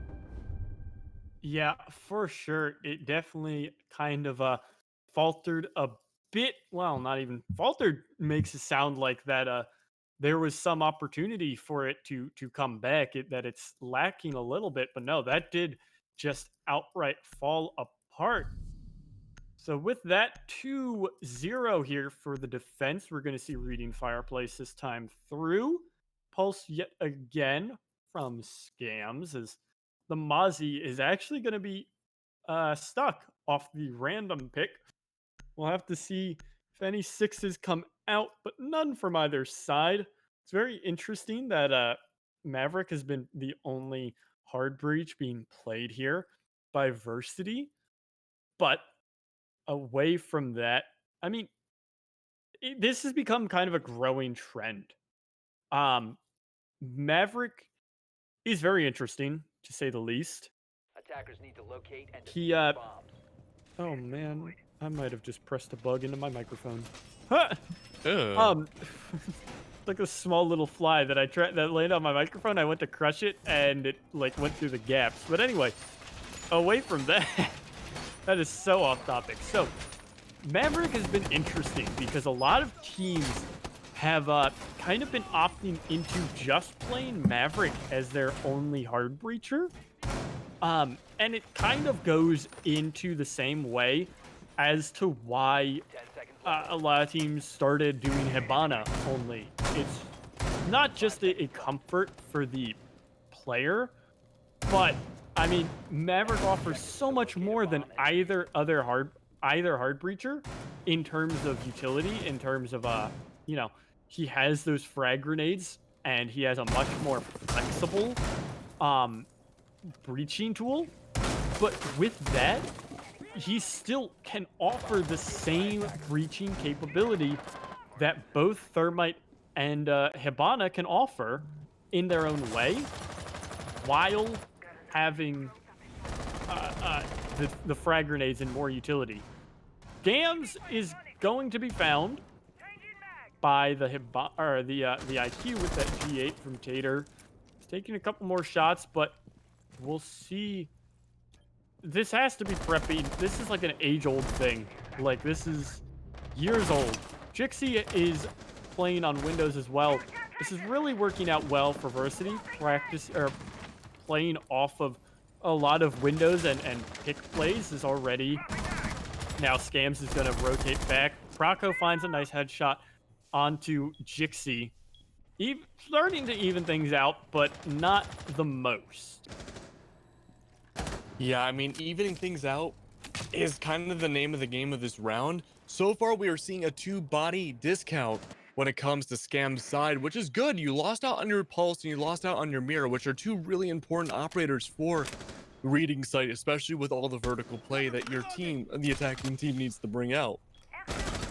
But with that being said, you lost out on your Ashe, which I don't think is that big of a deal, to be completely honest. And you don't really need much of a hard breacher other than the Maverick pick. But True does find that double kill there, taking down Peach. Triple kill coming out onto Proco as well, which is a really nice pick to get. And that's going to leave Picklechin in a very scary situation because he's the last one alive. Now, keep in mind, he doesn't have to worry about that bomb plant going down just yet. There's so many bodies on the board, and he has a lot of rotate potential as well. That drone coming down around right now could be the ending of his life and this round right now. But as long he got found out, as long as he can rotate around and play with that drone utility, that intel, he might be able to survive just a little bit longer. But that's going to be dining room completely open. He's going to try to rotate, but that's going to be Pickle finding Tater and taking them down. It's a 1v3. That diffuser's going to go down, and now you have to worry about the defuse as well. Never mind, he does have to worry about much because Versity wins their first round in the first half of map 2 against Skams Flop, and that's going to be the beginning of possibly something great. That was a really well executed attack round for Versity, but also keep in mind that reading and dining is one of the most difficult bomb sites in Rainbow Six, period, for both attacking and defending. But their execution of it was very textbook and very well thought out and well executed. Yeah, and I think something to note about what makes it so hard to defend.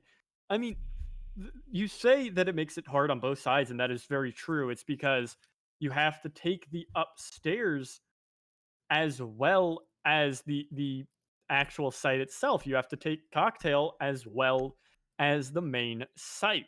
However, you have to on the defensive side, the other side to it is that you have to accurately defend it and know when is a good time to fall back. You have to know when a good time to play back on and fall back to site would be, where you think you've wasted enough time. Usually, that's about the 1:30 you start thinking about it, or the 1 minute 30 left you start thinking about it. At a minute 15, you're really leaning into it. At a minute, if you haven't already, then you are getting a bit greedy. But if you can successfully, without greeding and gain a lot of intel or picks even, and you can hold it up through past that 1 minute left mark, then things typically are either outright in your control already, or your stall upstairs is doing such a fantastic job. It's very different, what makes that site so hard for both sides, just because in a broad sense, like I was just to summarize what I was saying, it is execution versus just stall for the attack having to deal with. But already Indy and someone else, I think Blonde, have found Skams and False. The Echo falls at 2.5 minutes left in the round, which is very bad. Dixie's going to swing in looking for one as Peach finds two, actually. That's a 3-on-3 now already. Things went great for Versity, and now with just under a minute down on the map on this round, it's a 3-on-3. Yeah, absolutely. You don't want your Echo to go down so quickly, but if you have Peach on your team that can get a quick double kill and help even things out around, that's a beautiful take anyways. But unfortunately, that's going to be another one going down. Peach goes down, but the clap back on Tater, never mind, he just keeps clapping. That's going to be the round over right there. That's going to be Versity almost getting a flawless win, minus that double kill from Peach, bringing it back into another round win. I mean, that was fantastic. Again, with Skams, I don't know what's going on with him this game. He is just not having that good of a time. Last game, by now, he would have had at least 8 kills. But here's the thing. He's playing the Echo, and he's playing, I guess, too aggressively, because he finds himself in these situations where he's the first one to die so early on into the round, and it's ultimately hurting his team so much. He's 2-3 right now, which is not the performance overall we saw from Skams Flops last game. Not even close to that margin. And keep in mind, it's looking great for Versity right now. It's 2-2 across the board, but they don't have Clash for their, I don't want to say crutch, but for their defense this time around, for their main strategy. And defuse as many bombs as they can. Yeah, and I mean, it's definitely something to look into looking ahead. Bomb located by attackers. But it could be very fast-paced and very scary on such... What? Crouch Mira on a soft wall, normal Mira on the reinforced wall. I like this strategy, and let me explain why. 10 seconds. Go for it! You're assuming that Versity is going to attack from Bakery side, right? And so they have the Maverick on the board. Now, the Maverick attacked last time from the leftmost wall where that crouching Mira is. So that would be a great indicator to tell you, hey, you know, if you don't want to rely on sound too much, this is the Maverick and where he's attacking. That's a great opportunity to maybe get that intel for a possible flank from Red Hall to take down that Maverick and just not worry about it. The upper Mira, I think, is a great idea to go on top of those little hibachi grills or whatever those are called and get an angle all the way to Van, so long as it's on the left side. This is a great line of sight and could really stall out the bakery attack if it goes well. But it looks like, unfortunately, it's going to be mostly a vertical play attack from Versity's side. I think they kind of played into that mirror strategy as well. And that verticality can easily use those mirror walls to their disadvantage as well. That's the huge risk and reward you get with playing mirror on any site anywhere, is that you have to rely on a certain strategy now. And if those black mirrors open up, you're in big trouble. Case in point, those black mirrors are opened up. That was a good listen, or a good job paying attention to by Jixie, hearing the nitro rip and running away from it. As now Skams will fall to Blonde, the first frag coming out here for Versity. They're doing well on this attack so far. It's already 2-2 and they still have 2 rounds to go. And this one is looking well for themselves. I don't know what I just looked at, but that was weird. Jixie pre-fired something in train, and there was a blood splatter. Bomb located by attackers. There was a Cade up there. What? Interesting. Did I miss the Cade or? Yeah, very interesting. I'm not. Yeah. That I Interesting. swear there was no one there. I must be going insane. Indy's gonna find a frag. At least it's effectively a 3-on-2 now that True has been revived, though. Back into a 4-on-2. The Zofia Stun's gonna come in onto Pickle Chin, and he will fall to Blonde yet again. This attack is all in favor of Versity. It is Peach left on his lonesome to try more heroics, and he's gonna start it off at least against Tater, losing only a quarter of his HP, but no coverage from up above yet. Indy's actually gonna gonna have to get off the plant, but he's gonna find the frag. A nice come up off the plant from Indy, takes down Peach. That is a good half already. 3-2 on the attack from Versity. I mean, anything from here on is just pure gravy for Versity. You know, statistically, I'm sure you hear this every single time you watch any sort of cast for Rainbow Six, but 4-2 is the golden number if you're on the disadvantageous side. And having, anything above 2 on attack and cafe, beautiful work. And so far, it's looking like, again, Skams flops want to go for these unconventional strategies. They work sometimes, but, with a team like Versity, it's not working out as well. And when you play it a little bit more structured, they're actually suffering a lot more. Versity suffering a lot more, but we're still seeing these very, very odd attacks, like, Proco on that Kaid playing inside mining, blatantly not work. Those mirror windows were, I think, a stroke of genius, but they were not utilized because the team knew better to play directly from Bakery twice in a row. They went for the vertical play this time, and it worked out so well. Here's where it's going to change a little bit, though. This is an important round because Versity won the last mining and reading, but this is reading and dining. This is mining and dining now. So it could change a little bit.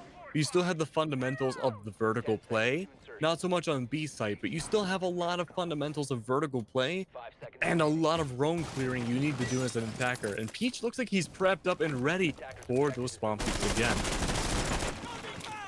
Yeah, not really something we've seen this map as much, or at least as effective from Skams flop. Peach is definitely looking for one, but for sure, Versity is playing cautiously.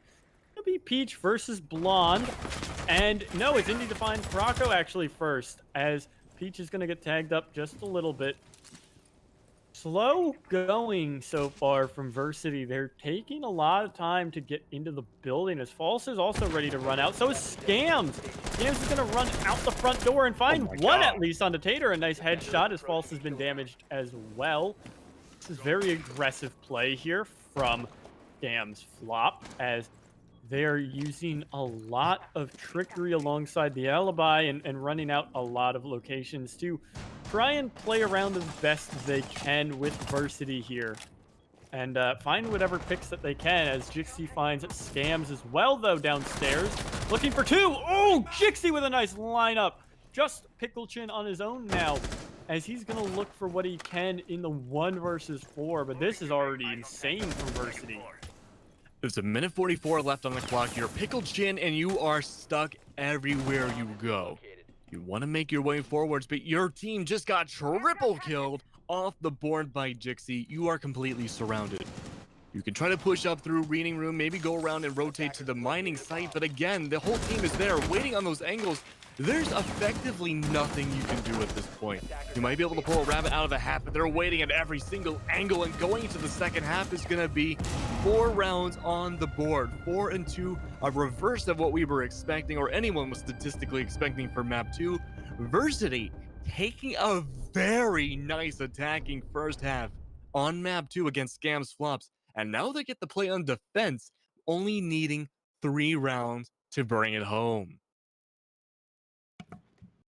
Yeah, I mean, to be fair, with the clash down, things might be a little different for Versity, but they do not have to deal with, well, yeah, they're not going to deal with the upstairs just yet, very interestingly, just because of the, a lot of window play.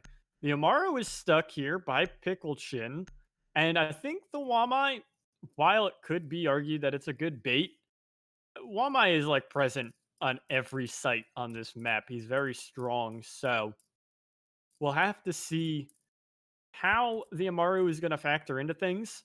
Because I mean, I think her changes in the seasonal patch notes, where she can now, she like doesn't break the barricade immediately. She can go up through soft hatches, various things like that. I think they worked out well for her. Her recovery time on the rappel or on the hook as well was lowered, so that's really good. But in general, I don't see her being all that impactful of an operator. So I want to see how Picklechin's going to do this, or if he's just going to use it to suicide. Bomb located by attackers. Yeah, I mean, the attacking load lineup right now for Scam side is just rough, because you have the Amaru expecting it to be bar and cocktail, and when are you going to Amaru on kitchen? You really can't. You're just going to have to you hope and pray that the GA can carry you all the way through. And yeah, you can get a little bit of an early lead when it comes to, you know, aggressing onto a site, which is really nice. But is it going to be enough? I don't know. And the Kali, unfortunately, too, is just another misplay, because you were fully expecting bar and cocktail and getting those lines of sight, say going into cigar, but now you can't, because kitchen, all things considered, is fairly closed off. Of course, they're going to try to do what they can with what they have, but Blonde finds False, and yeah, I mean, already this is now looking like a good attack. Blonde taking down False is a great lead, and Tater's finding Pickle as well, and that's going to be Proco clapping back and taking him down, but again, it's a double kill from Blonde. 4v2 right now. Proco trying to find out anything that he can do, but that's going to be Proco finding another bullet from Jin, and that's going to be Peach again for the 3rd round in a row. Last one alive. And that is going to be extremely rough, because there's effectively nothing you can do.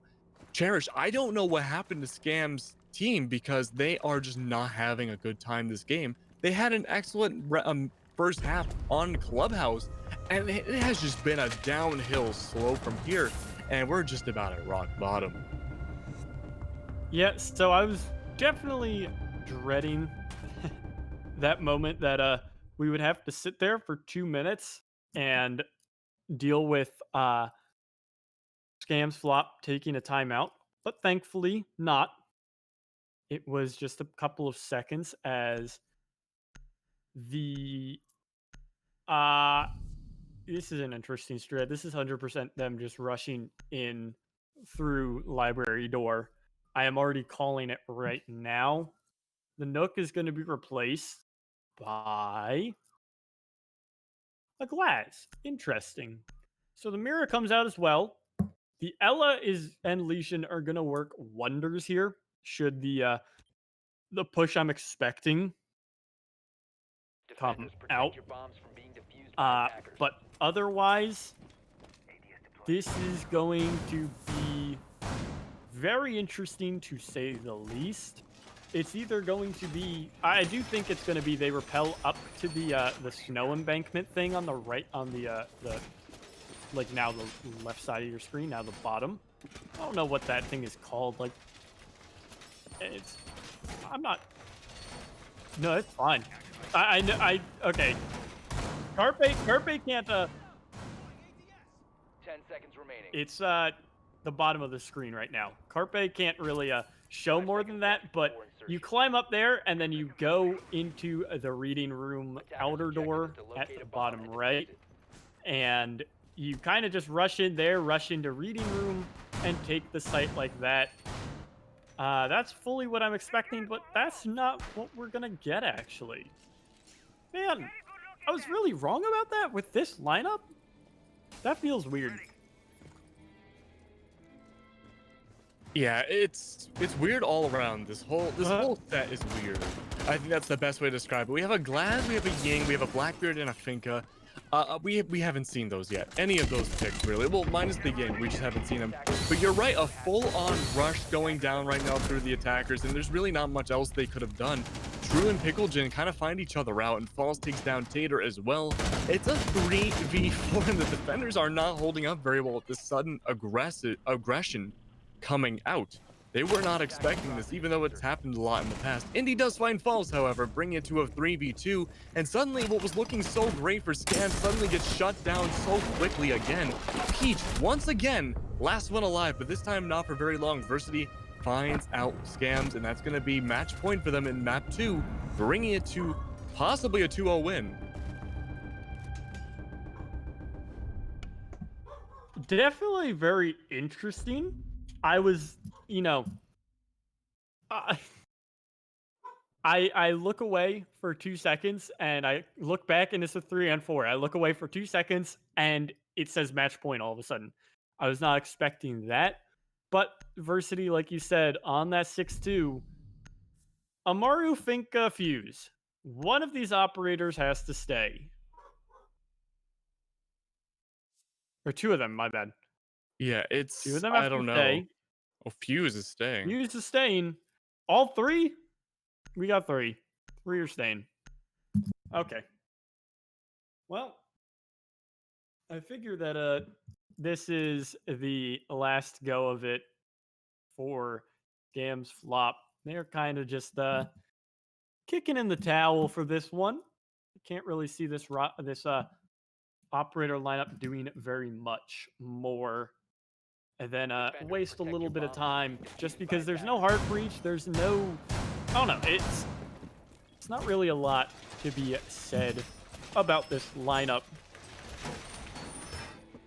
I mean, there's a lot of things I want to say about this lineup, but unfortunately, it's a little Nothing inappropriate good. for the chat. Yeah, Nothing Well, good. It's more. It's not that it's not good. It's more that I have a lot of questions.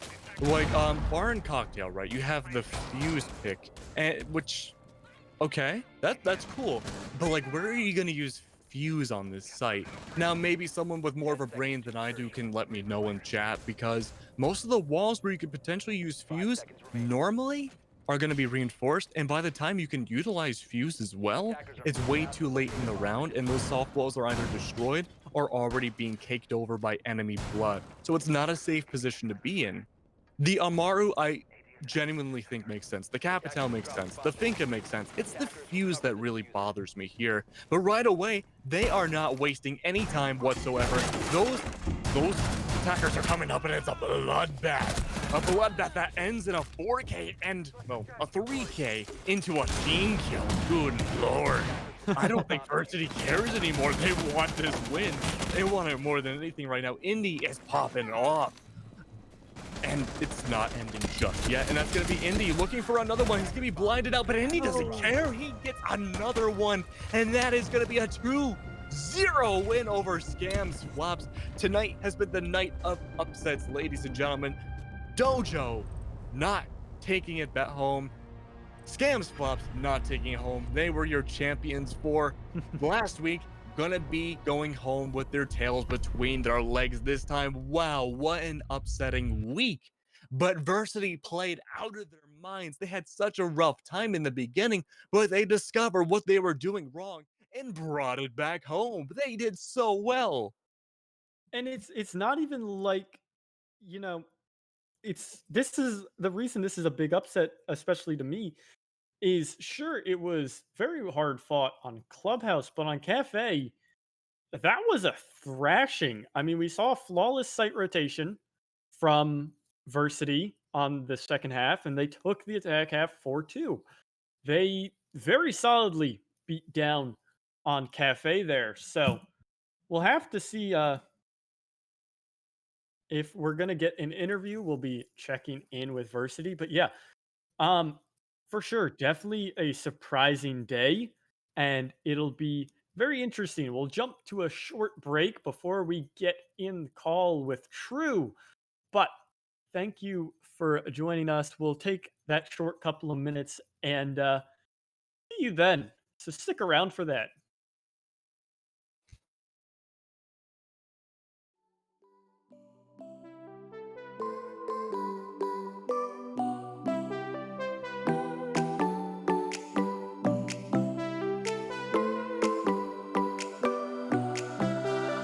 Music keeps me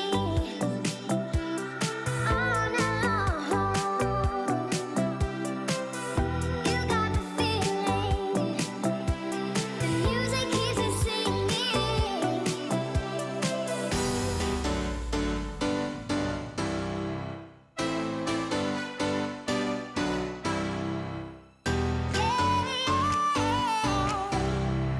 Music keeps me dancing.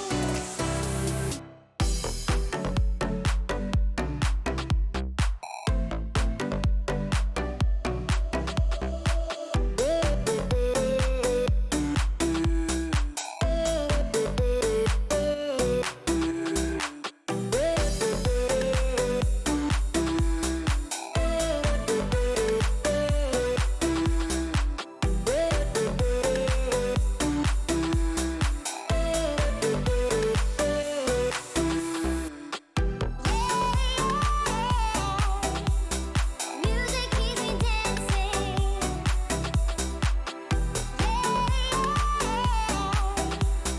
Music keeps me dancing.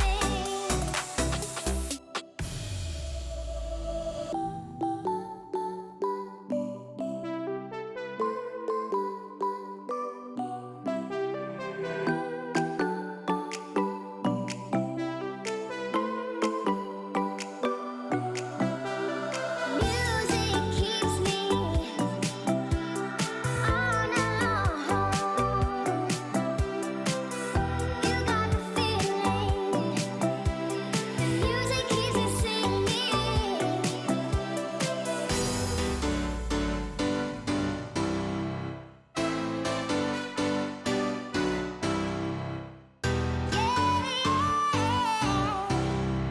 Music keeps me dancing.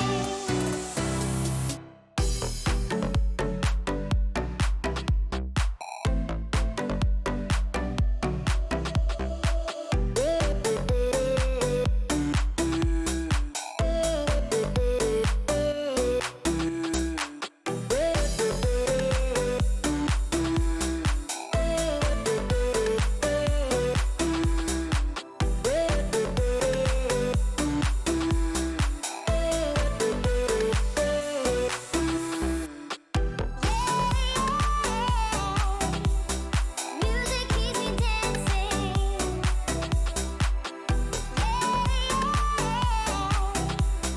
Music keeps me dancing.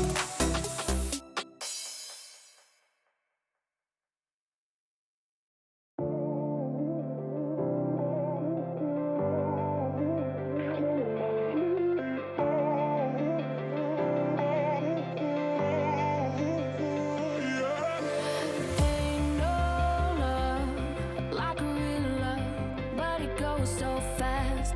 All tied up like a captive. I'm on to you. Used to pay my mind like standing on rainbows, playing it cool. I haven't felt this in ages, and I know my patience. So won't you please stay a bit longer? You're making me stronger, making me stronger. Stay a bit longer. You're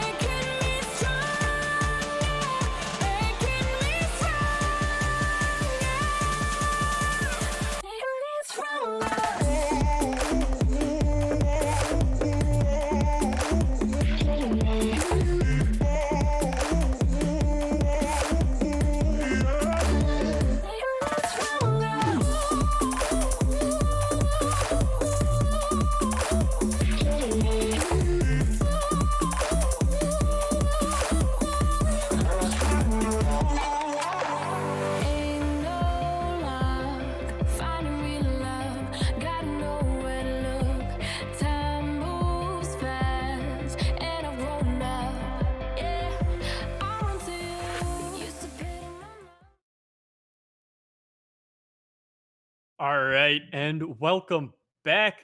Thank you for waiting. With me now is from the victorious Versity side, True. So first off, congrats, man. Good job on the win. How are you doing? Thanks. Yeah, just hanging out, chilling. That's basically it. Yeah, Yeah, just chilling. absolutely. So, coming off of last week's win, um, what were you guys really looking into for this week, especially going into Scams flop?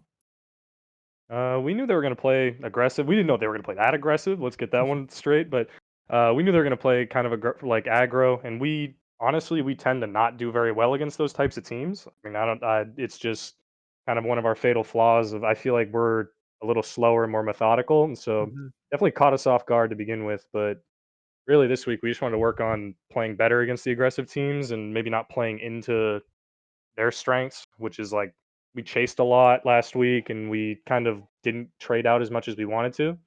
But I felt like we did a better job this week for sure. Yeah, I would have to say definitely on the trading thing too. It definitely looked a lot better when you were put into those situations. So in those situations, particularly on Clubhouse, you guys on the defense brought out 6 rounds of Clash. Is hmm that just a Clubhouse thing, or is that matchup specific? Very matchup specific.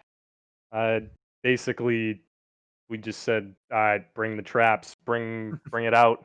Pulled out some pocket strats that some people use in ranked sometimes, and it worked out pretty well. Right, Basically, nice. yep. Yeah, Oh, it did seem to definitely work out pretty well for you guys. You were able to take that 175. So, coming off of Clubhouse, what was your guys' thought processes going into Cafe? Like, was there anything specific as you guys wanted to do?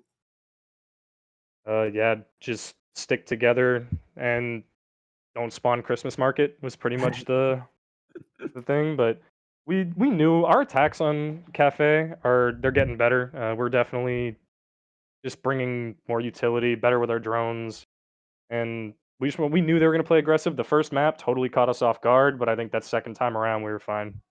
We adjusted pretty well, and it was over from there.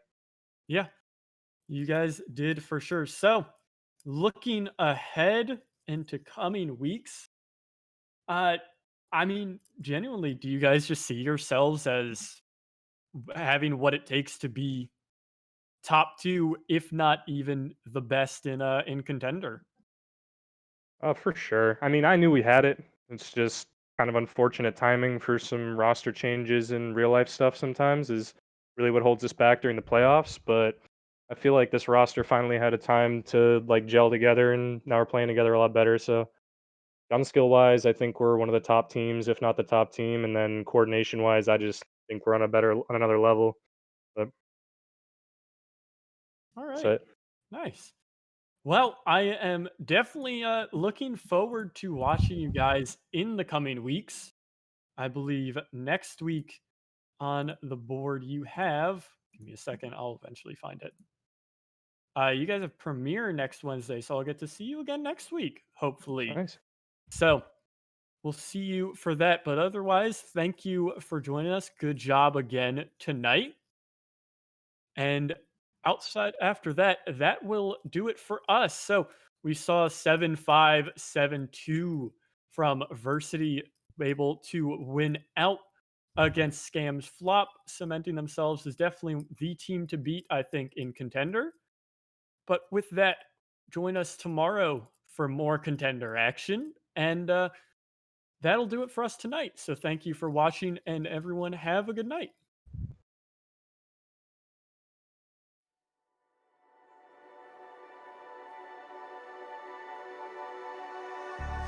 Wishing that I could run away with you. Imprisoned by fear, just pull me away, pull me away. Secret fantasies of me. Will they ever see the light of day? Light of day. I don't know where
Wishing that I could run away with you. Imprisoned by fear, just pull me away.